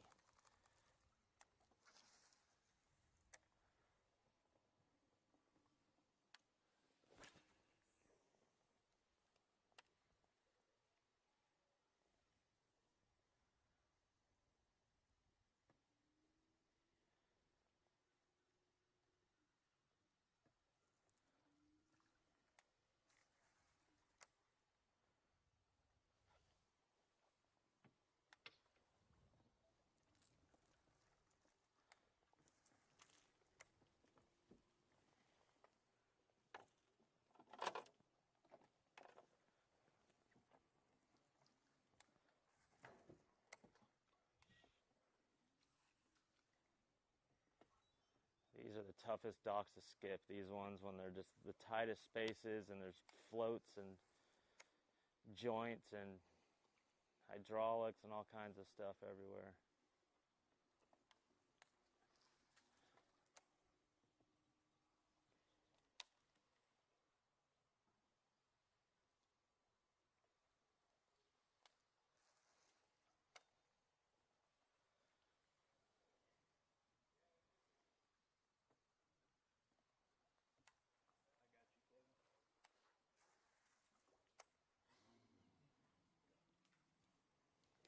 I got you, Kevin. Yeah.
Oh my gosh.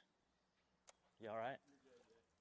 Did I get the lens? Yeah, you're fine. I'm so sorry. Nah, you're good. Just kissed it. Probably a pretty cool. Oh, come on. Yeah. Fucking thing. Oh, look at that. Nice save, Will. Well, I hit a cleat. It's like, dang, man.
there, brother. I'm Yeah. not giving you the best angle. Just, I apologize for that, bro.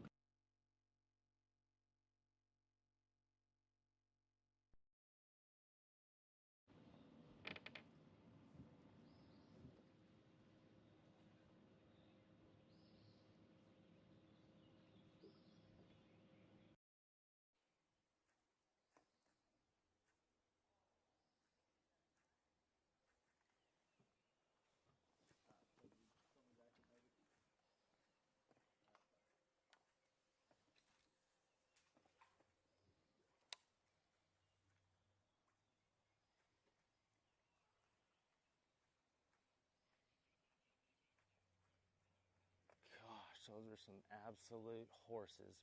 You get one of those to bite and it's game over.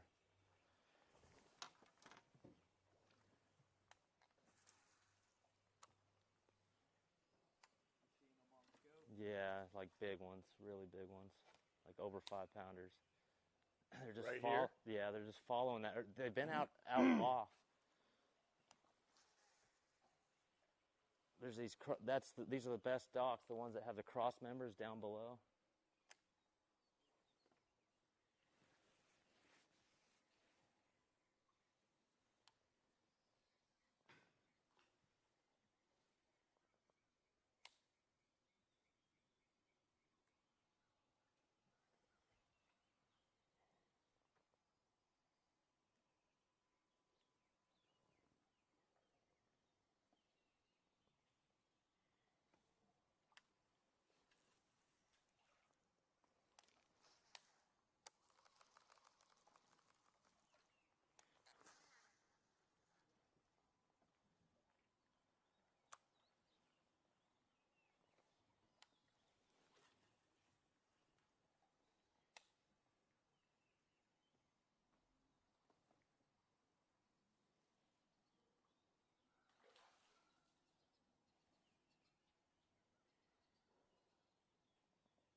No. Little fish are hungry too. Yeah, it does that.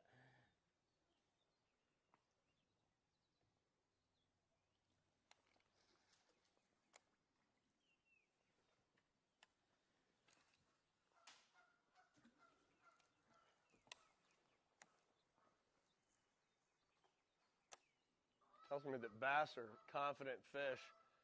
If you have a 6-inch bass that's willing to eat a 5-inch bait, No doubt. those are people I want to play with. Yes, there you go.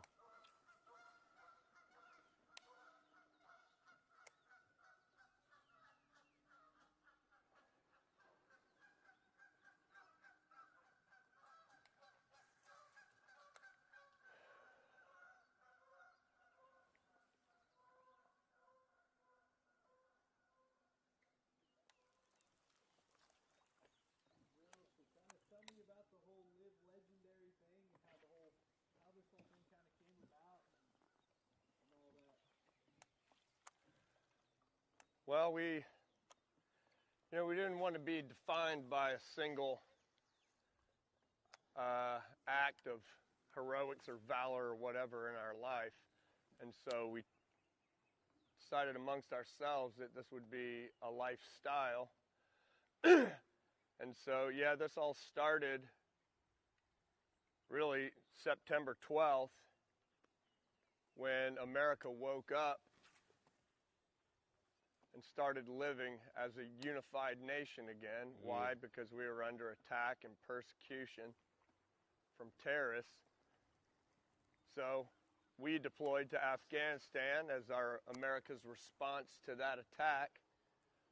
I think the country was as unified as it's been in decades.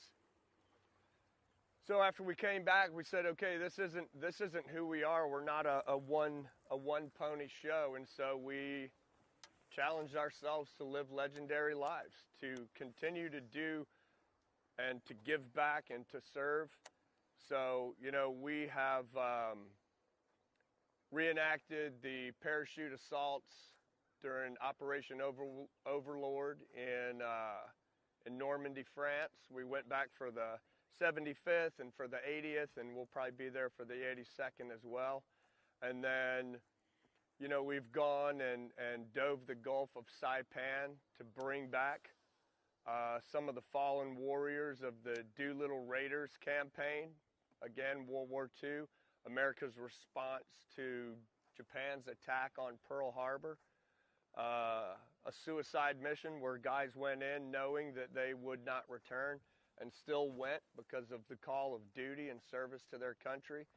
And so, you know, how does that correlate to fishing here at Texoma? You know, it's guys like Chris, man, who are devoted to excellence. A life just out there in front, living legendary every day.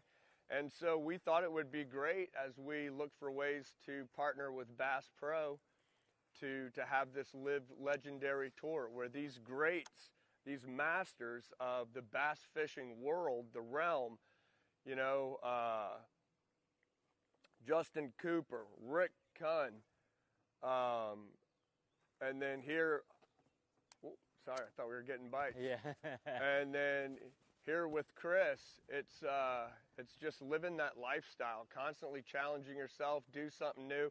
I'm not a professional bass fisherman. I love fishing, but I'll tell you, I learned how much of an unprofessional bass fisherman I am fishing with these guys. But it's just pursuing greatness and pursuing the company of great people. And so, you know, that's how we challenge ourselves to live legendary.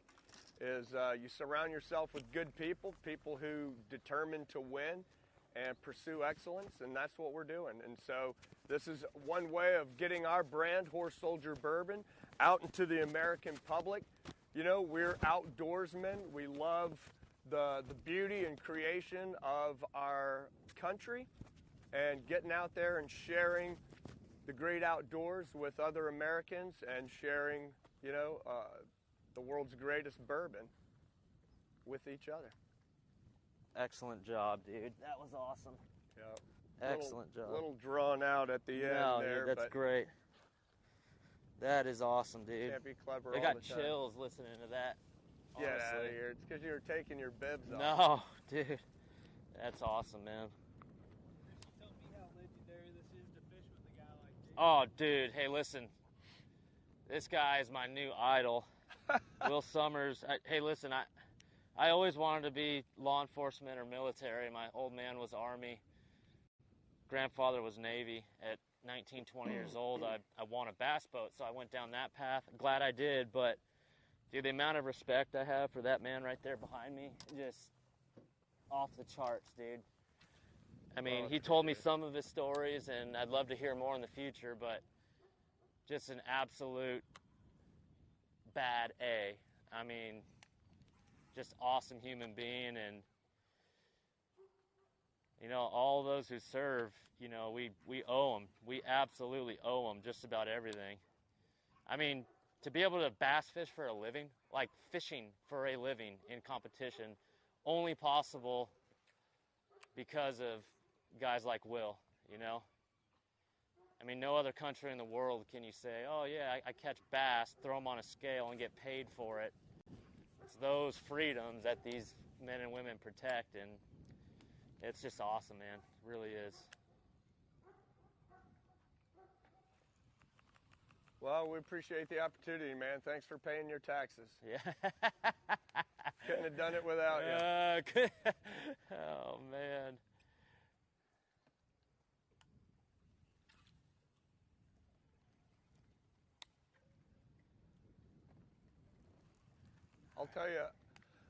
I'll tell you a great story.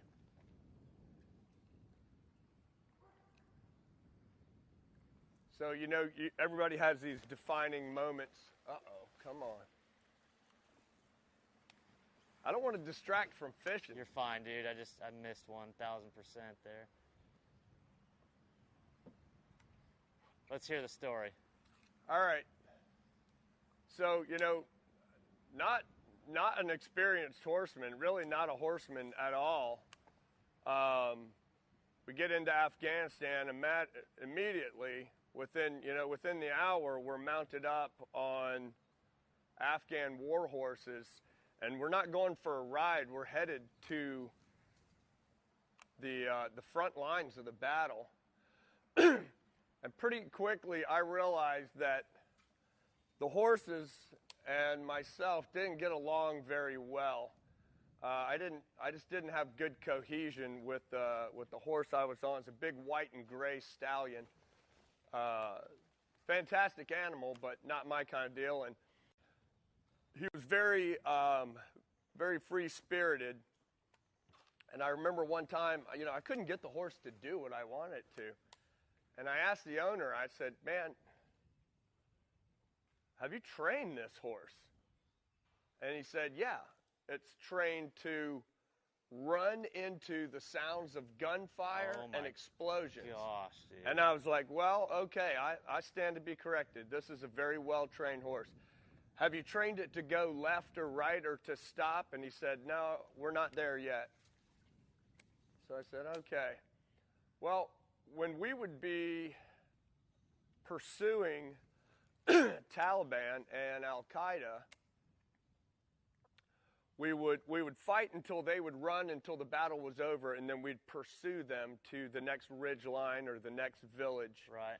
And as we're crossing, the ridge lines in Afghanistan are your super highways. And so we get on the back of these horses and we climb up to the ridge, and you hightail it as far as you can go in the right direction on these ridges. And then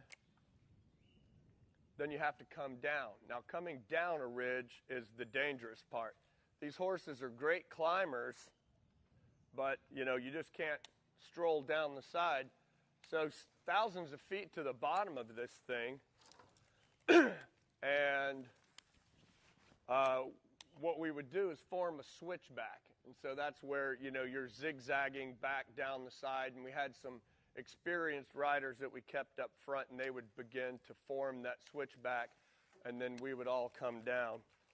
Well, one day we were waiting in line, and my horse turned perpendicular to the ridge. Oh, man. So we're facing over the side, near vertical drop-off, and I just remember the warlord Dostum was looking at me. He had the strangest look on his face, and I kind of thought, like, yeah, here we go again, right?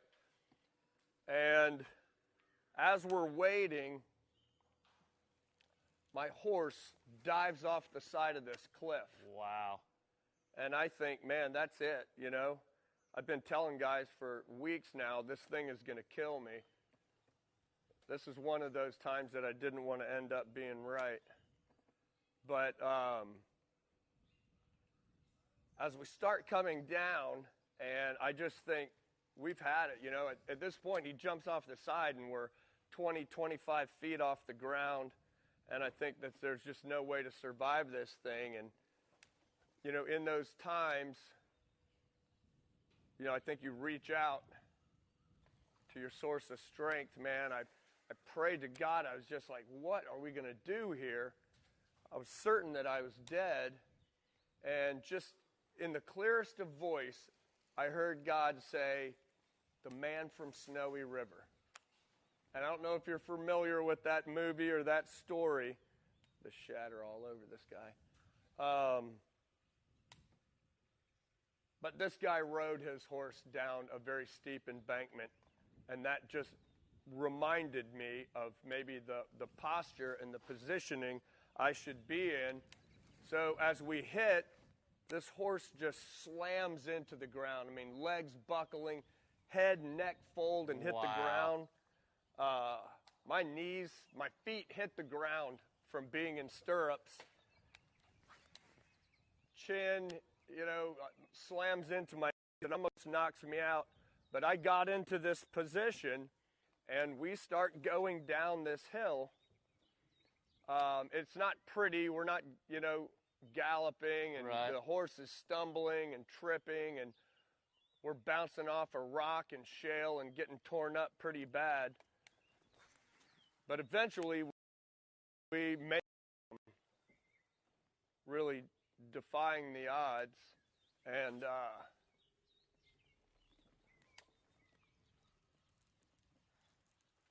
It's a scary moment. as we get to the bottom, we break out into this valley floor, and I finally get this horse to come to a stop, just a hard steer on one direction, and circled him around until he came to a halt.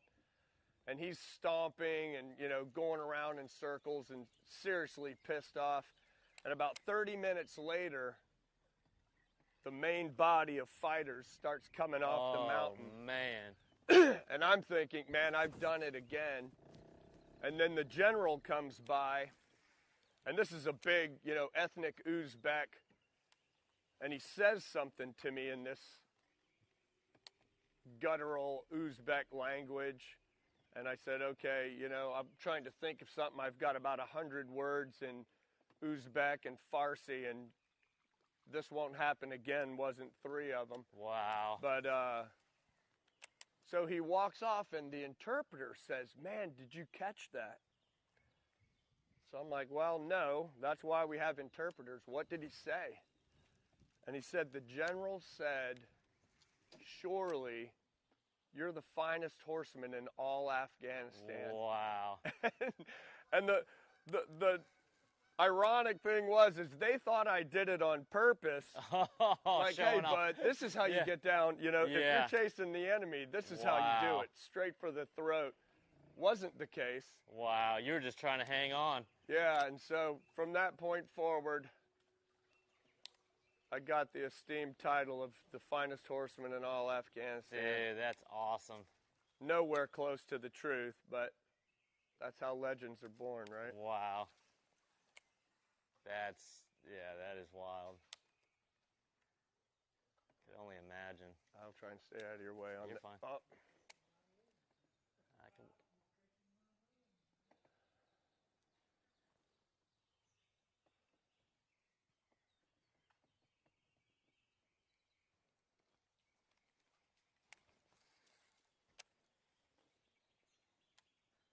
Yeah, that's pretty amazing stuff, dude. Yeah. You think about that moment a lot?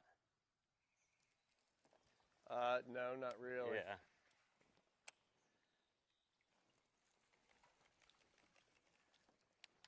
Sure, there's other things you think about a lot. Yeah. Food more than danger. Yeah, there you go.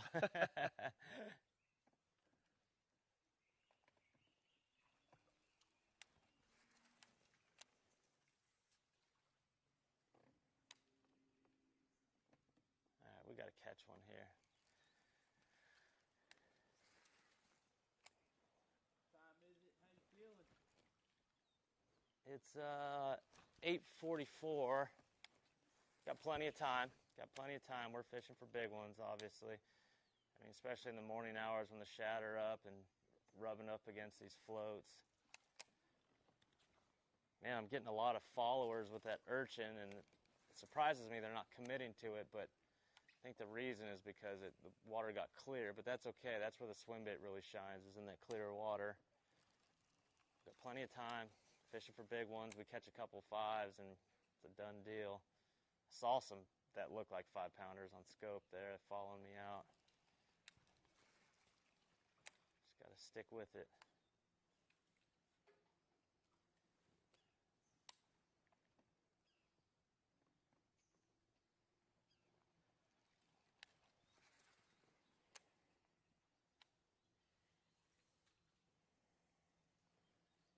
Some docks are better than others. Some docks you get multiple bites, some you get no bites.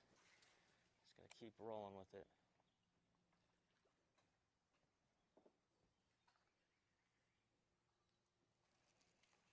she was in here with, like,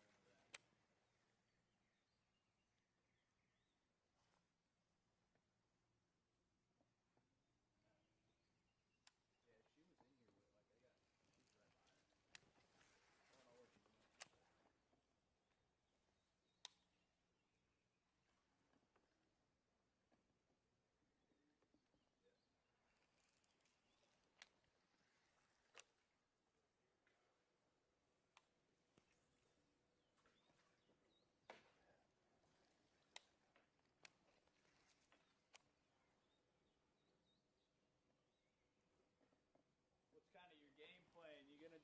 stick with the dive? You gonna try to move around? What are you thinking? For the next hour, we're definitely doing this. There's plenty in here. Obviously, there's plenty of docks. There's plenty of fish. And then, like I said, I want to move around and fish those shallower ones, which indicates they're closer to the spawn. You know, it's in theory they'll be closer to the spawn. But out off the ends here, I'm seeing some monsters. Getting them to commit is the hard part. Hey, and do me a favor. I said Rick's last name a little unclear. Don't put that. I don't want him to feel insulted by that. Thanks for videotaping that. It was only live. No. Was it? That's all right. You'll be fine. It didn't sound bad at all, trust me. You know what he'll say? Gentry shouldn't have been videotaping him anyway. So, can I get just kind of a wrap? Yeah, you can take off, sure. All right, guys, we're working on our limit here. Fishing for big ones only. Really appreciate you guys hanging in, tuning in.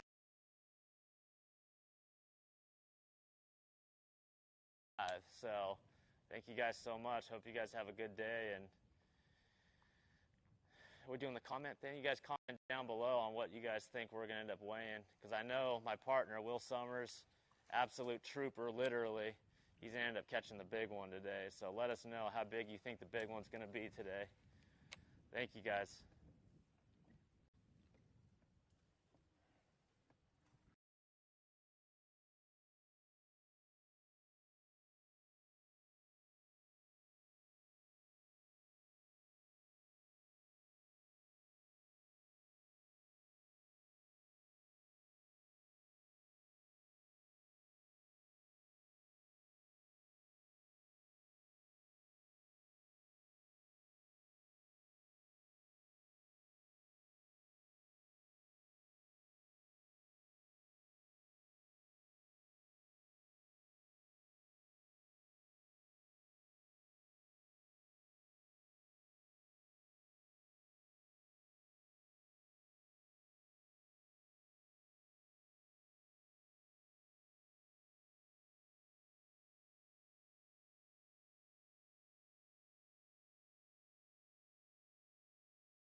tree.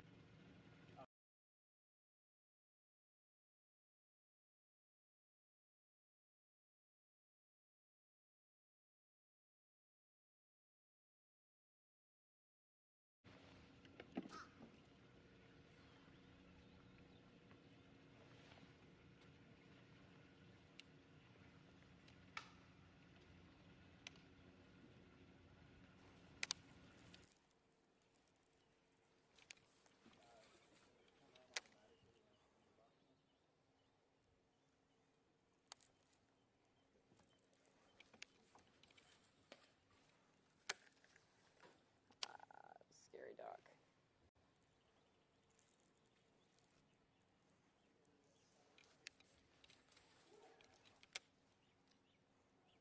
Well, Kristine, tell us kind of where we're at, what we're doing.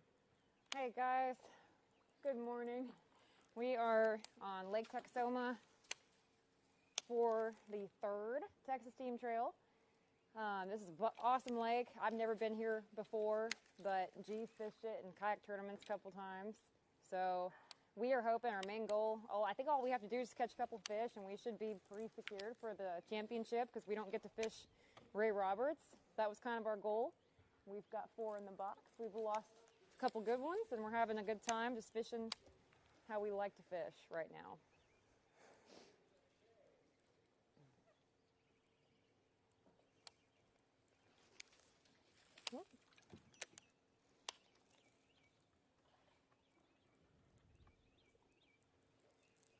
Tell me about Texoma. Is it pretty tough right now?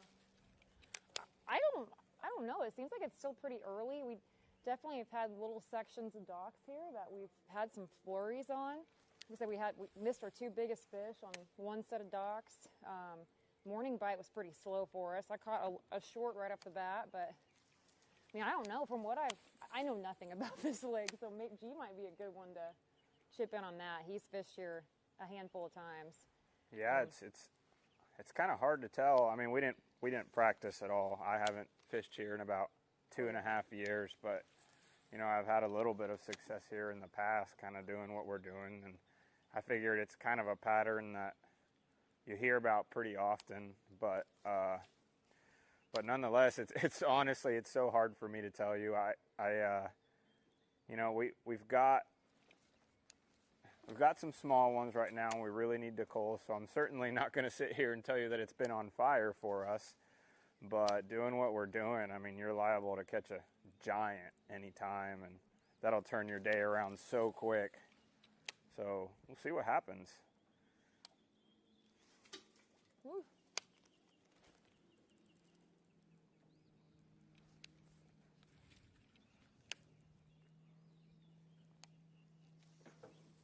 Tell me what the fish are doing right now at Texoma.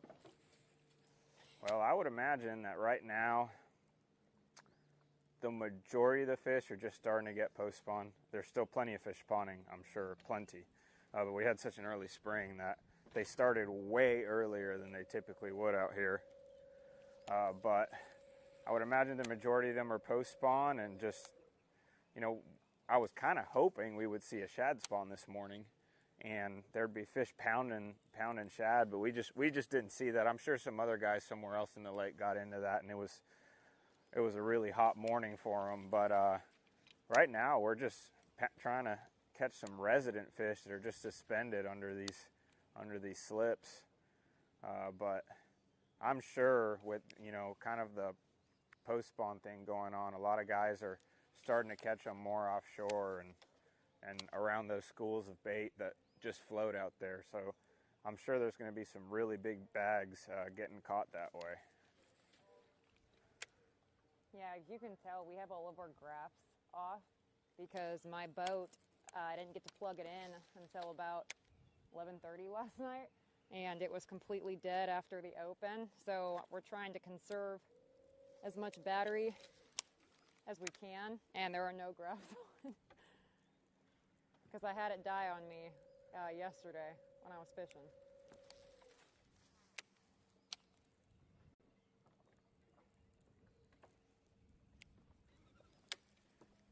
Tell me about no practice. How you guys breaking it down coming in, past history, I guess?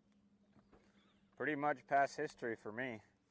I fished a handful of tournaments out here, and it seems like I fished a lot of areas on this lake, but at least for me, this area that we're in has always kind of been the most reliable. Now, I'm sure there are other parts of the lake that may be fishing much better right now, but considering that we have to go to history, this seemed like the best bet for us. And the cool thing about today is because we have no expectations, we really don't care where we go. We're really not in a hurry to get anywhere, and we're really just trying to have a good time and catch some fish today. And if we get to catch a big bag, awesome.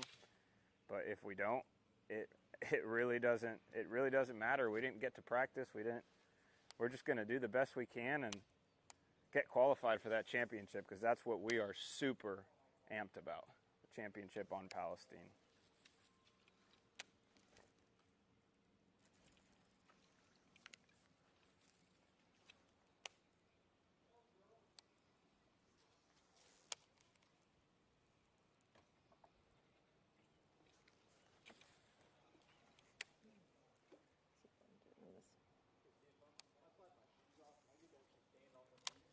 Yeah, absolutely. You do, absolutely. Yeah. I don't want to be the guy that says, look. No, you're good.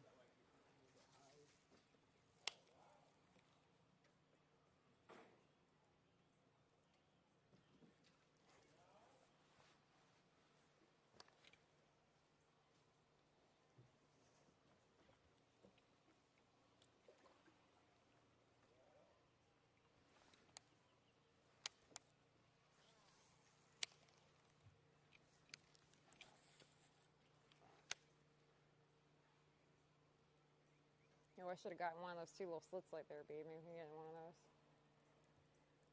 I didn't even see them. You want to tell me what you got in the box, Kristine, and what you think you need? Oh shoot. We got 4 little ones right now. I mean, they're pretty small. 1 or 2. Ooh, dinner bell, hopefully. 2 spotted bass. 2 little spotted. There we go. 2 spotted bass. Couple largemouth. One okay largemouth. Emphasis But I don't on think we have a whole lot. Maybe like 8 or 9 pounds. We definitely. I mean, I'm guessing Texoma, like right now. Texas Team Trail. I just missed one. Dang it. Little one.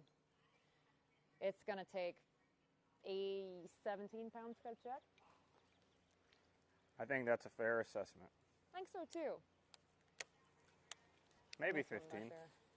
But You live up here. Tell me what Texoma's capable of this time of year. well, I mean, it's beautiful time of year on Texoma, no doubt. I mean, typically on a typical year, we'd be just 100% in the heat of the spawn. But this post-spawn pattern is going to set a lot of fish up where a lot of big ones can be caught on some of those brush Somebody's fishing piles. this next slip, just FYI. Huh? Somebody's fishing this next slip, so just careful. Okay. That's just But if I had to guess right now, it's probably going to take to this place. I mean, this place is certainly capable. There's so many 4 and 5 pounders in here that I'd be shocked if we didn't see a 25-pound bag. But you just never know. I definitely think we are going to see a handful of 20-pound bags. But I think, just like she said, if you can get in that 17 or maybe even 16 mark, you got a good shot at a check. And that's probably going to be a good little goal for us today. Right now, we're nowhere near that, but at any point we could reach that with just a couple of lucky bites. yeah, without getting any practice or really talking to anybody that's been fishing out here, that's fishing the tournament for practice, it's tough to say what it's gonna. We don't really know how it's fishing. I got to assume it's fishing good, but It's definitely the best time of year, I feel like, for this lake. I don't think they could have picked better dates for Lake Texoma.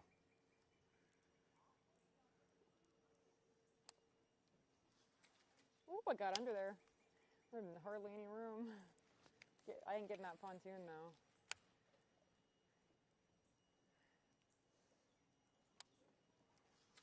Nope, that time.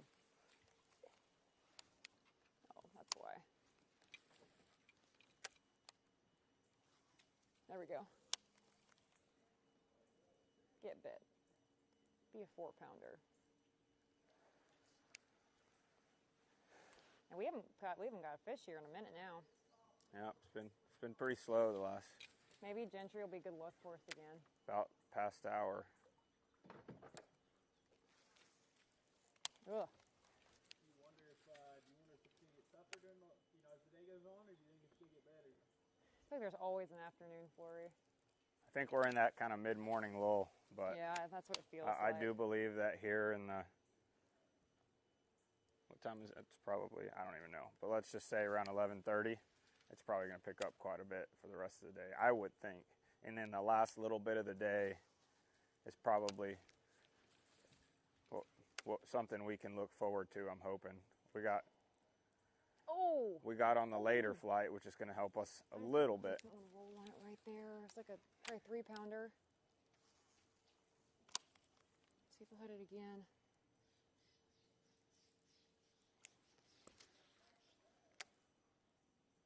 Dang. It's like a 3-pounder. Really? Let's roll on it.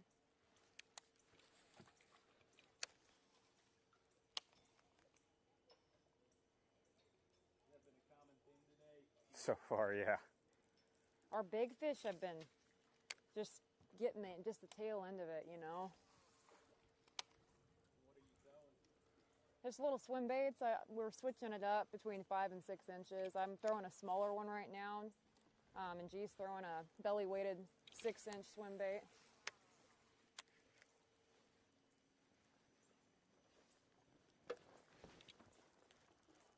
We've seen a lot of people fishing these docks with spinner baits, but this swim baits, you can get them so much further back in there, And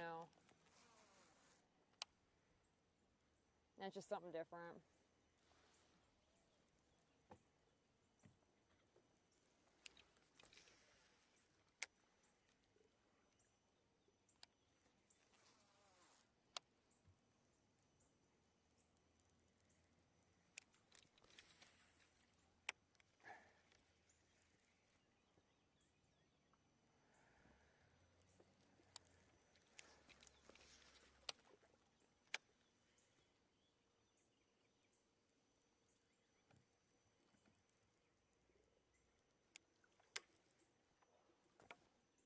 You know what? I might go under this dock and go up.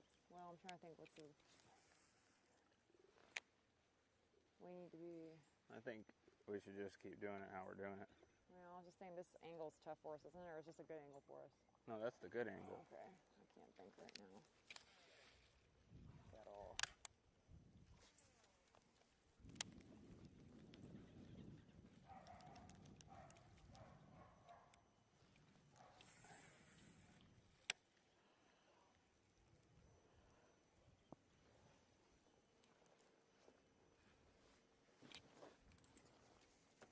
Ah. That goose looks like she's sitting on a nest right there. They were doing that at Grand. They were in pots, like people's flower pots on the docks. You'd be fishing the docks, and all of a sudden, I didn't even see that one. And they'd pop up and start and scare the living daylights out of you. Aren't we?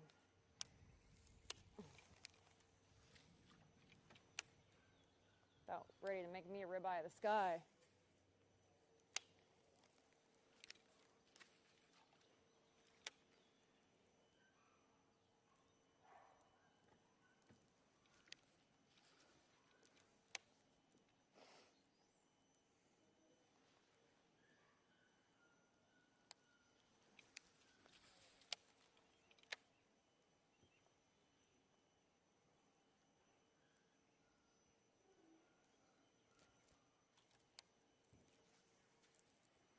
Ooh, that one got way back in there.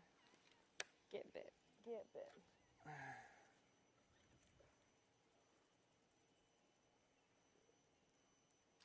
It definitely feels like this is kind of a lull. We're getting bit. But I know it'll pick up. Yeah, I do too. Eventually.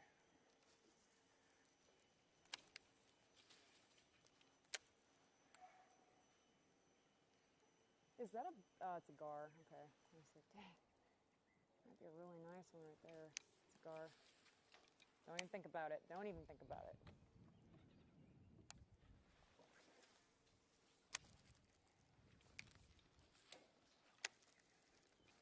Oh, I just had one bump it.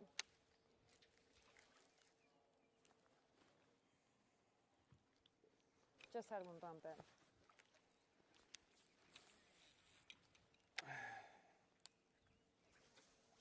Goodness. Do you feel like this is a way to get quality bites or quantity bites or both? Or? Definitely quality, definitely not quantity. We have gotten a few smaller quantity type bites, of course, in the morning when it was a little better. But definitely quality. There's definitely some giants that live under here, and I'm looking forward for one of them to hopefully deciding to bite for us, so we can build up our bag a little bit.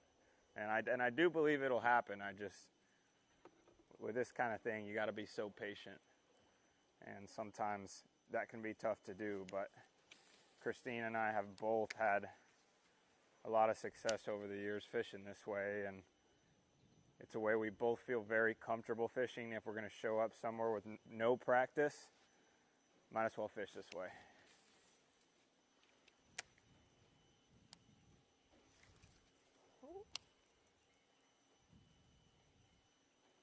Every now and then I've got some little ones messing with me, but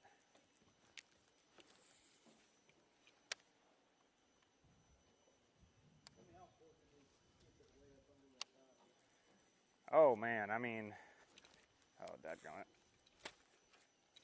That's the only bad side of it. You got it so far in there that I got really lucky on one to flick it out real quick, but you just don't know sometimes what's underneath the decks or, you know, underneath the pontoons at the very end if they've got the deals. Sorry, my brain is not functioning real great this morning. I'm pretty dang tired. Well, I mean, it's definitely important. I mean, think about the fact that that's where most people don't reach. And with that information alone, you got to imagine that's where most of the biggest fish are going to live. And so we always try to get back there. And that's not to say we don't catch them right off the front as well. They like to suspend right off the front, but we always try to get as far back as we can and cover our bases. You have a good presentation. It's really tough. It's almost impossible to do that with a spinnerbait. You know, people fishing swim baits or flukes or, you know, anything else, they can get back in there, but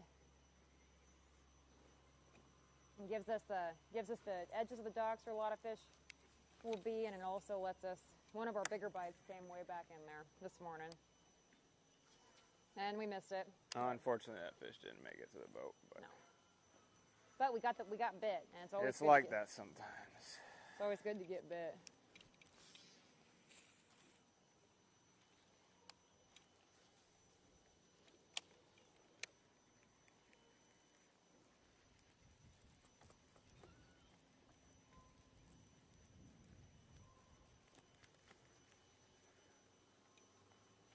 But I'll tell you what, I am happy to be out here. It's a nice day. Seems like at Sam Rayburn, we got that crazy wind, and man, we had a good time in that tournament, but golly, did it blow. But today we've got an absolutely awesome day out here, so I'm just so thrilled to be out here.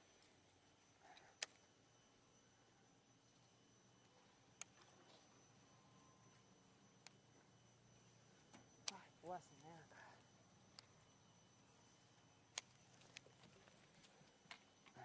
I'm gonna have you hit that. Huh? I'm gonna have you hit those. I got the first one and missed the second one twice.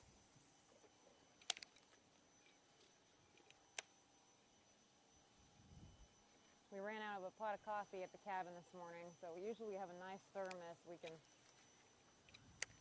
sip on and have us wake up. Any of you viewers at home, if you want to bring us some coffee, we're not going to complain. People with houseboats out here, or I see all these little developments. Someone's got to have a pot of coffee on. Come find us. Big hug waiting, possibly cash. I might have to get that. It's not really that stuck, but. Oh, ah! Dang it, man, they're just, you can tell they're not eating it right now. I'm coming. See if that fish will eat it again.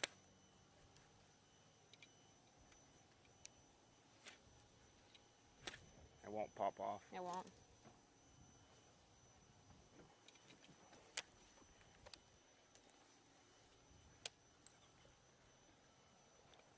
Here, I'll let you get it, babe.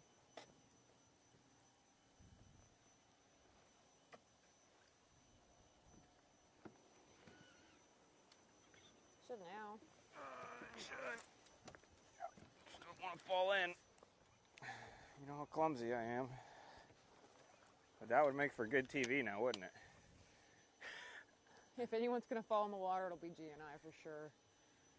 For sure. You may not see the cameraman, but he definitely nodded his head when I said that would make for good TV. I don't know how I feel about that. We're both pretty dang clumsy.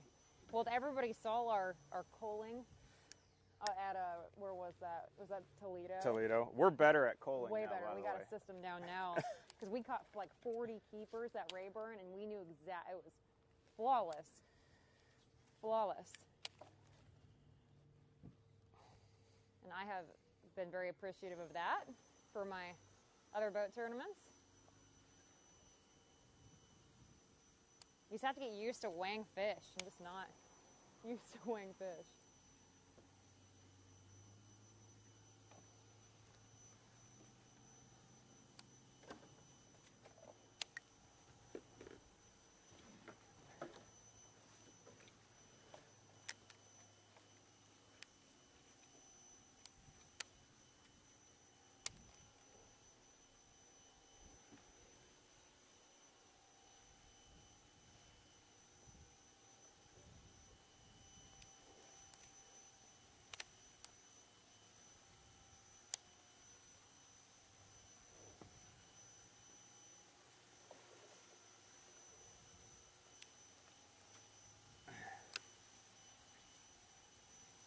Oh, that's a scary one because that went way, way back under that deck, and whew, nothing hung up.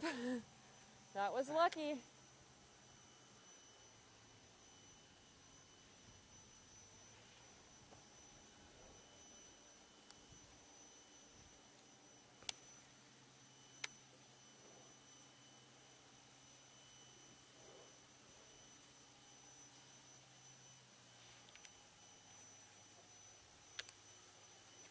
Oh, what the heck just happened? I'm whipping my line somewhere.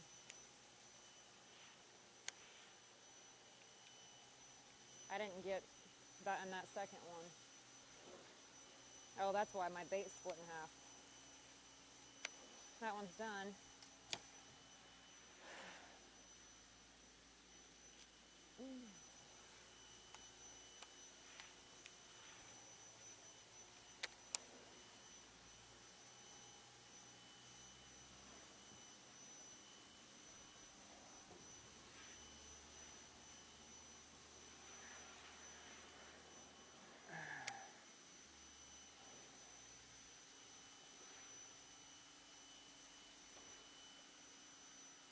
That's crazy. They have like entire homes in there.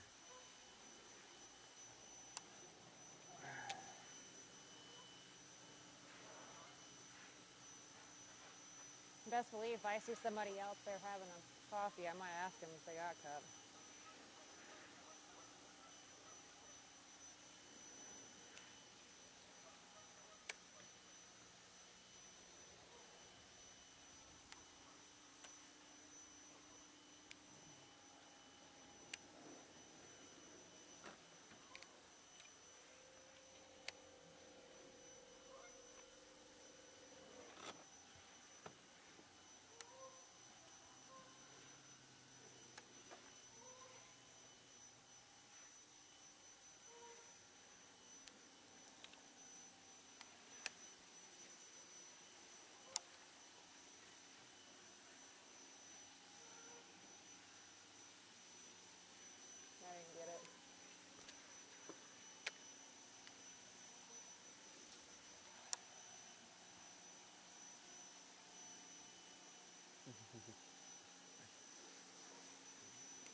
I don't trust that. There's a line in that one.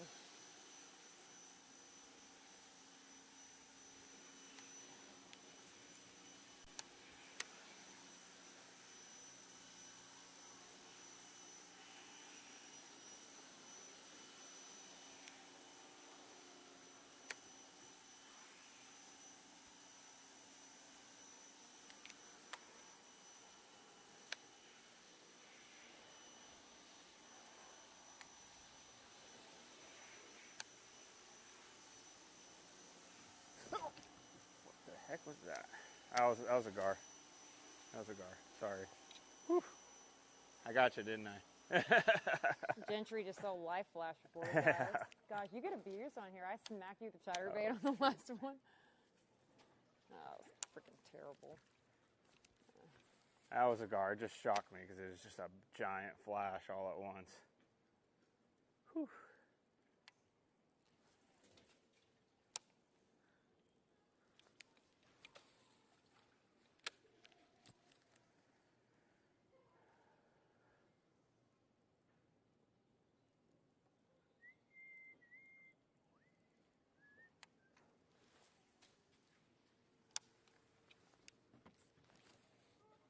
I think it's pretty important to get as tight to the docks as you can too. I feel like sometimes your cast could be like a foot out, and if you get really close, if they're really aggressive and eating it, they'll come out and get it. But they're up under these or hanging off the posts. I think you gotta be so tight to them.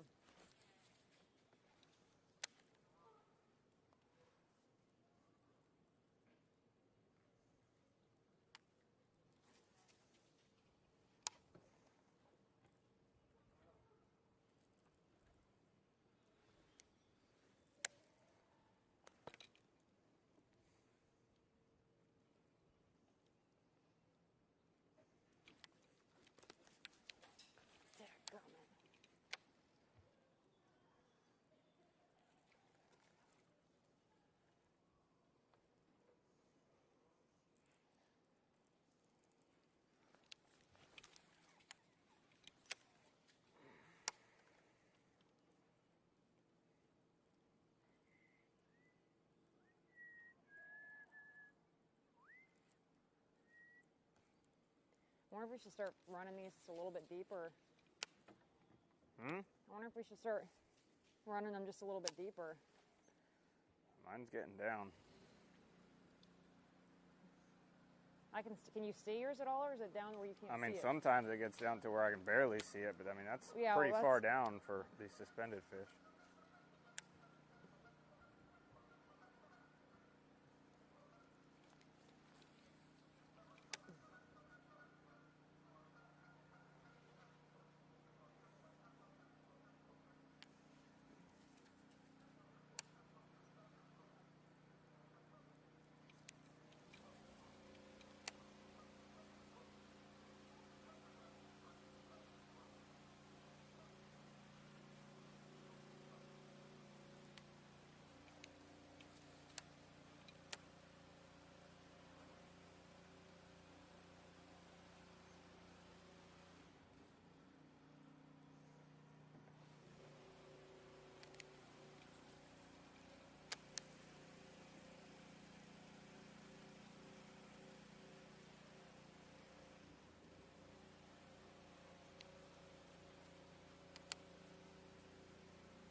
Well, Kristine, tell us kind of where we're at, what we're doing.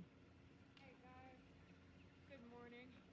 We are on Lake Texoma for the third Texas Team Trail.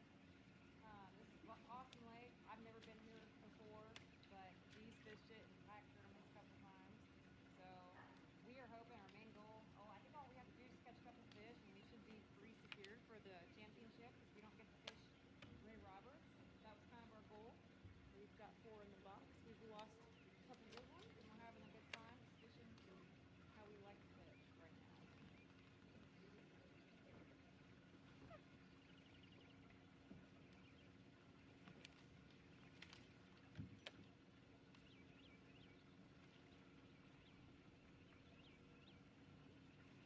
Tell me about Texoma. Is it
Get under that one.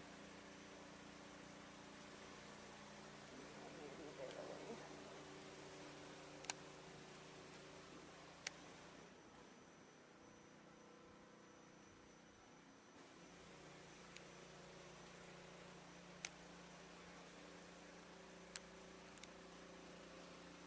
I just feel like with every cast, we get a 4-pounder. Any cast. But I also think that's what every single glide bait, swim bait person says to themselves, even when they're not catching anything, and that's why they keep doing it.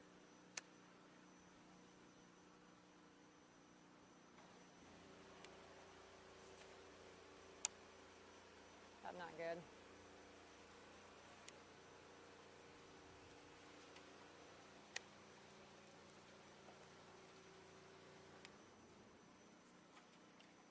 Something just followed mine out right there, but it wasn't very big.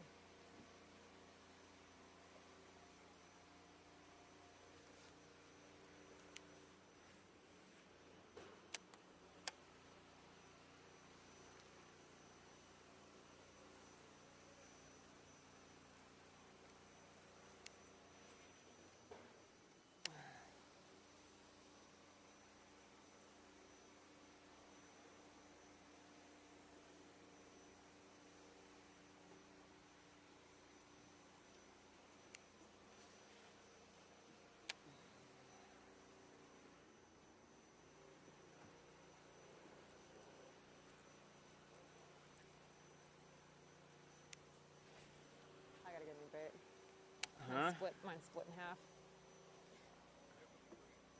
You want to take trawl motor?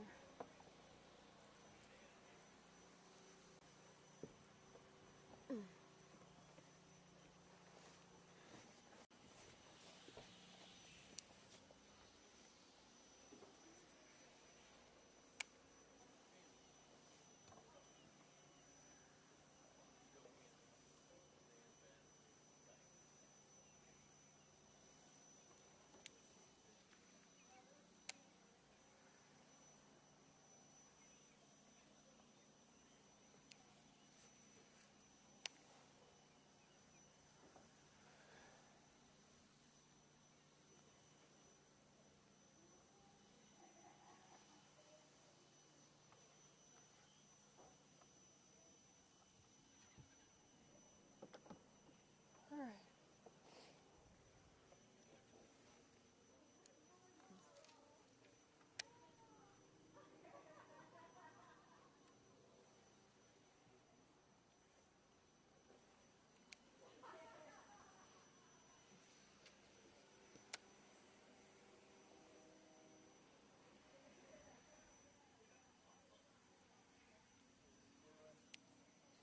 Me?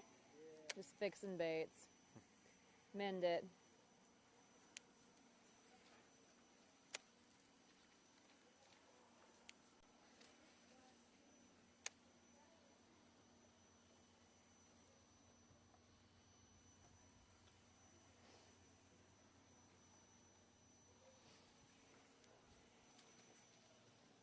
Because most of them are pretty trashed right now.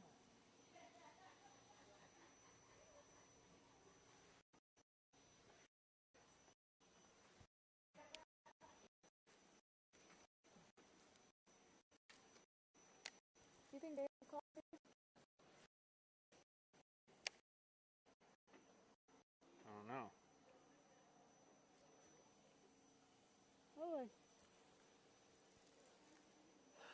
I was all fired up when we were getting on a flurry, and now I'm getting tired.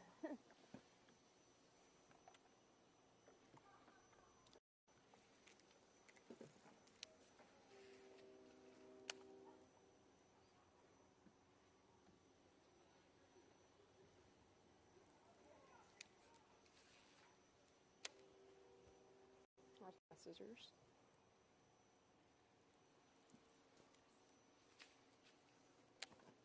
Hey, babe, where are the scissors at? Huh? Where are the scissors? Should be there somewhere. Okay.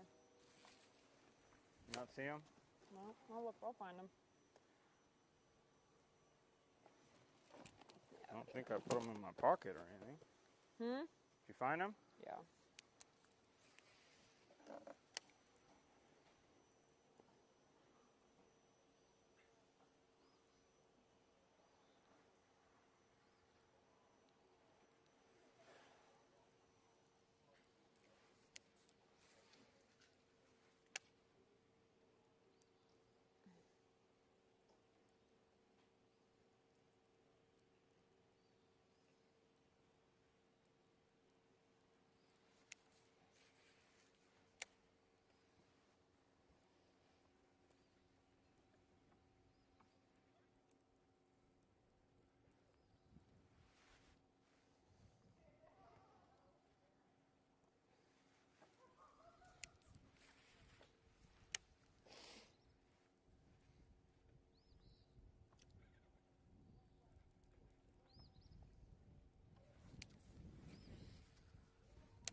Morning.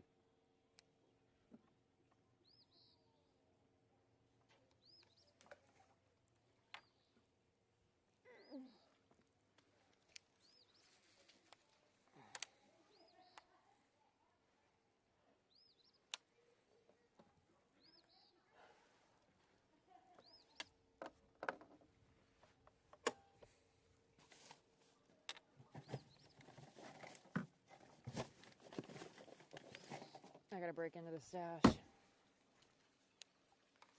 you breaking About our only option at the Phillips 66 we stopped at this morning. A little espresso.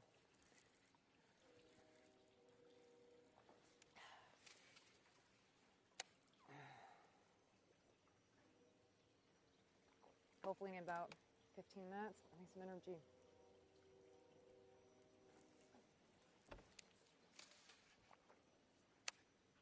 A little bit. Yeah. Yeah, let me finish this cast.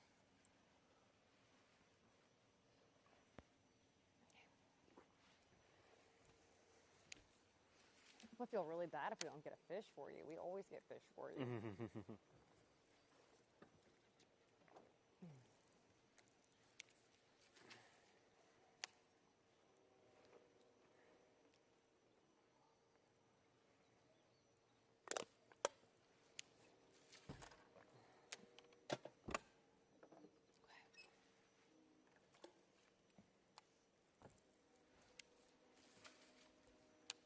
You can cast better than that.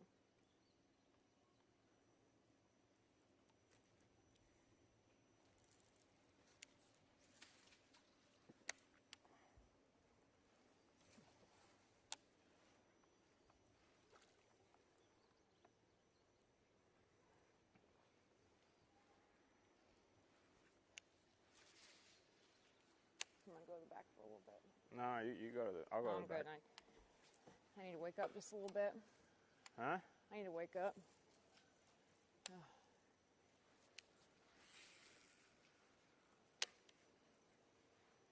What a cool lake, though.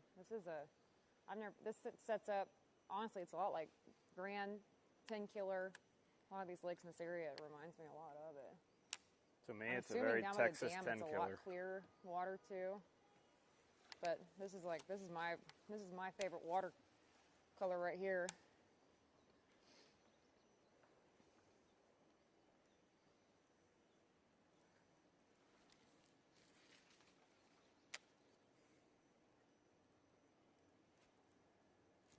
Oh, that bait looks good.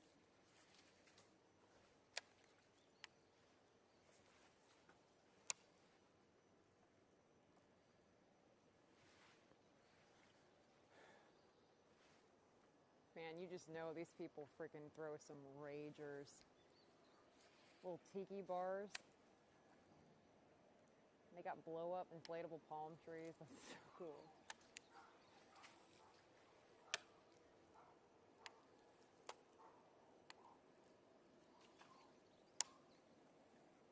That didn't let me get that far back in there.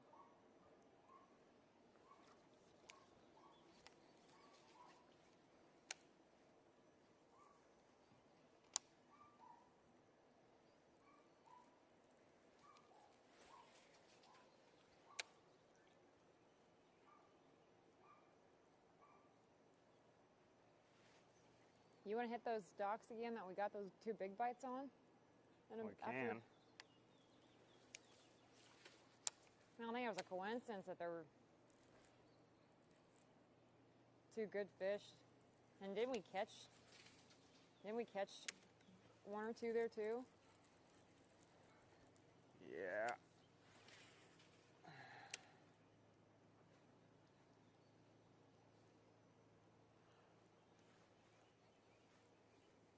Ugh.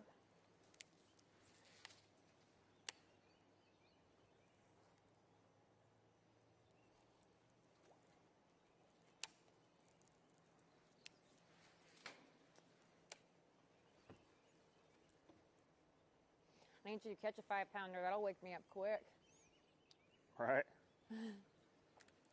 Wake me up too.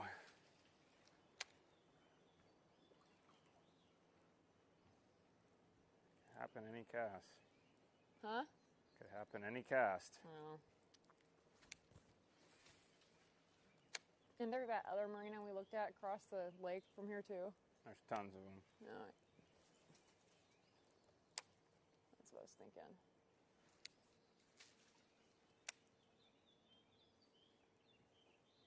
Look at that. That's the entire outdoor kitchen. You see that? Mm-hmm. Pretty impressive, huh? I want to be a houseboat person or a... Here, one of these days. Just have one of these dock slips. What lake? Ooh. I got 3. Mm-hmm. What are those? I'd say Cayuga or Seneca, but I don't even know if they have those on Cayuga. Just I don't for know the that I've ever custard seen one. and the big smallies and the freaking balloon largemouth. Or I could do that in Caddo too. Cayuga, Caddo, or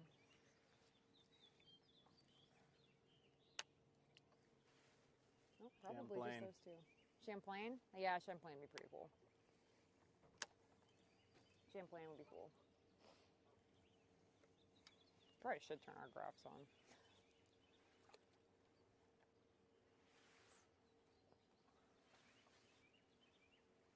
Whew.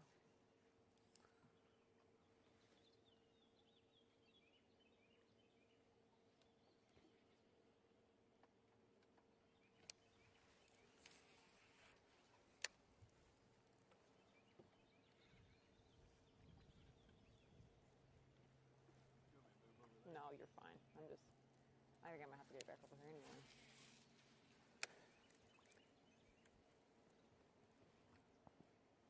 I'm just having to walk a lot because my knees are hurting so. I got beat up pretty bad on Grand. So I'm just having to like walk around and just kind of stretching a little bit.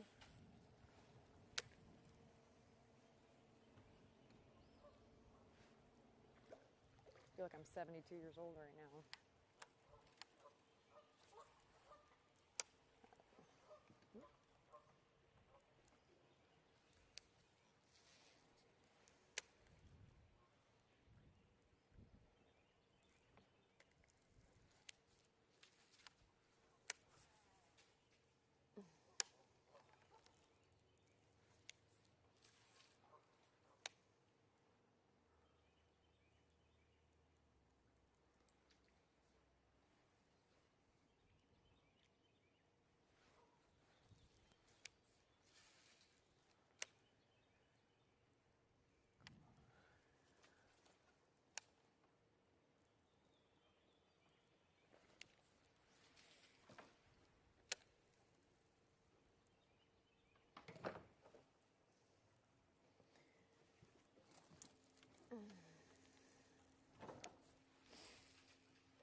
Oh yeah, we got coal. We got coal everything. Tell me about it. Well, so we've got coal everything. Everything.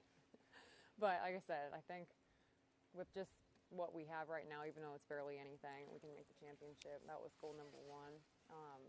But yeah, we need to coal every single last one of those guys. At least a couple. Probably every last one. Did you just miss one? A little one. I mean, I feel like this is what we need to do, get a big bite. We had two 3.5 to 4.5 pounders like back to back on one set of dogs that we just did not get in the boat. I feel like that's what you need. You need 5 of those, go a long way. That's a check right there. And I mean, if we're not going to do the scope thing today, probably. I'm sure there's some bait and some big fish off some of the points right now, but I don't know. No, there's probably a bunch of boats doing that.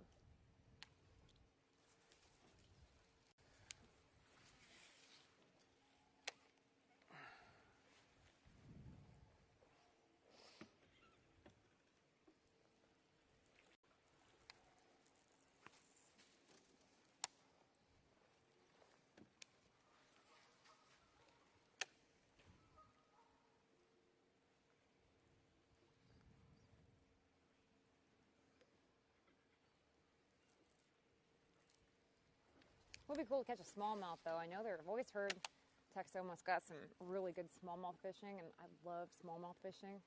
Our girls, Wesley and Tiff, all girls team fishing this. Wesley caught a nice smallmouth in practice yesterday. They got to practice a little bit. That got me pretty amped for them. Been thinking about those two all day and hope that they have a good bag today. They can slide in that championship. That'd be pretty, I'd be pretty jacked to catch a smallmouth. I don't know if I've ever caught a smallmouth in Texas. Oh yeah, I have on the river. Well, we're in Oklahoma right now. That's right. Isn't Texoma, isn't half of it in Texas though? Yeah. I mean, it counts. I've caught Oklahoma smallmouth. Lots of them. Is the Texas side down by the dam? Yeah. I mean, it's pretty much I the looked whole at a map South like Shore. one time.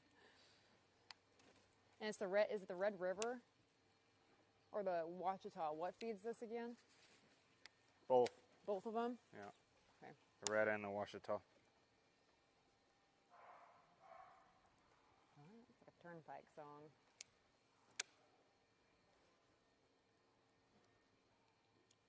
Well, what time is it? How you feeling? And what's kind of your game plan the rest of the day? What time is it? I don't know. Hang on. I'll tell you what time it is. That's probably a good idea to keep track of that, huh? Oh, I don't even know. What time are we back in? I believe we have to look at the paper, but Okay, I believe so we it's have to be in 10:30. by 4. Let me see what time we're due back in. I brought.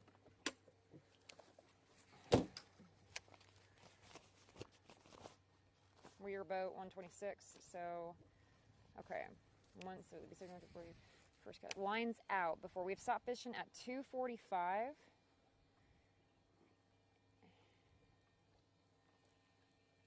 Okay, that's making sense. How does this not make sense? So it's 1 through 70. Okay. Lines out before 2:45.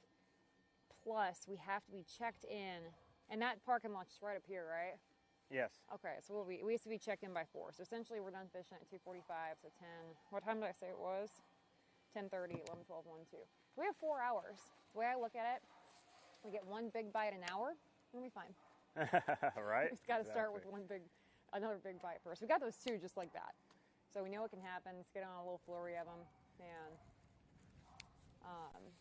I don't know if we have any other plans today. Yeah, I mean, we might hit another couple creeks just to keep them honest. But we're probably not going to go too far from here.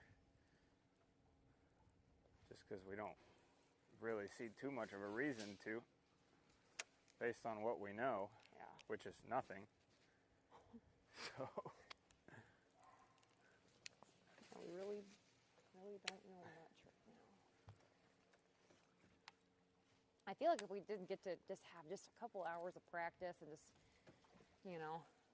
find some things, probably been a little bit better. But we're both pretty scrappy and we're pretty junky. So I feel like we can do something, put something together and figure something out. I don't think we're doing the wrong thing, and I think it looks like a lot of the people stopped doing this. I haven't seen a boat for a minute. Have you? yep, I haven't. That could be a good thing, could be a bad thing. They could know something that we don't, which is very likely. You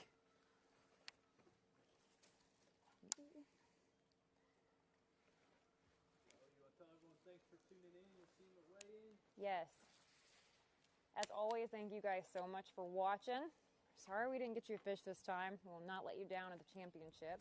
And be sure to check in, watch the weigh-in. We'll see some big bags, probably some good, beautiful smallmouth, and should be a good one. Thanks, guys.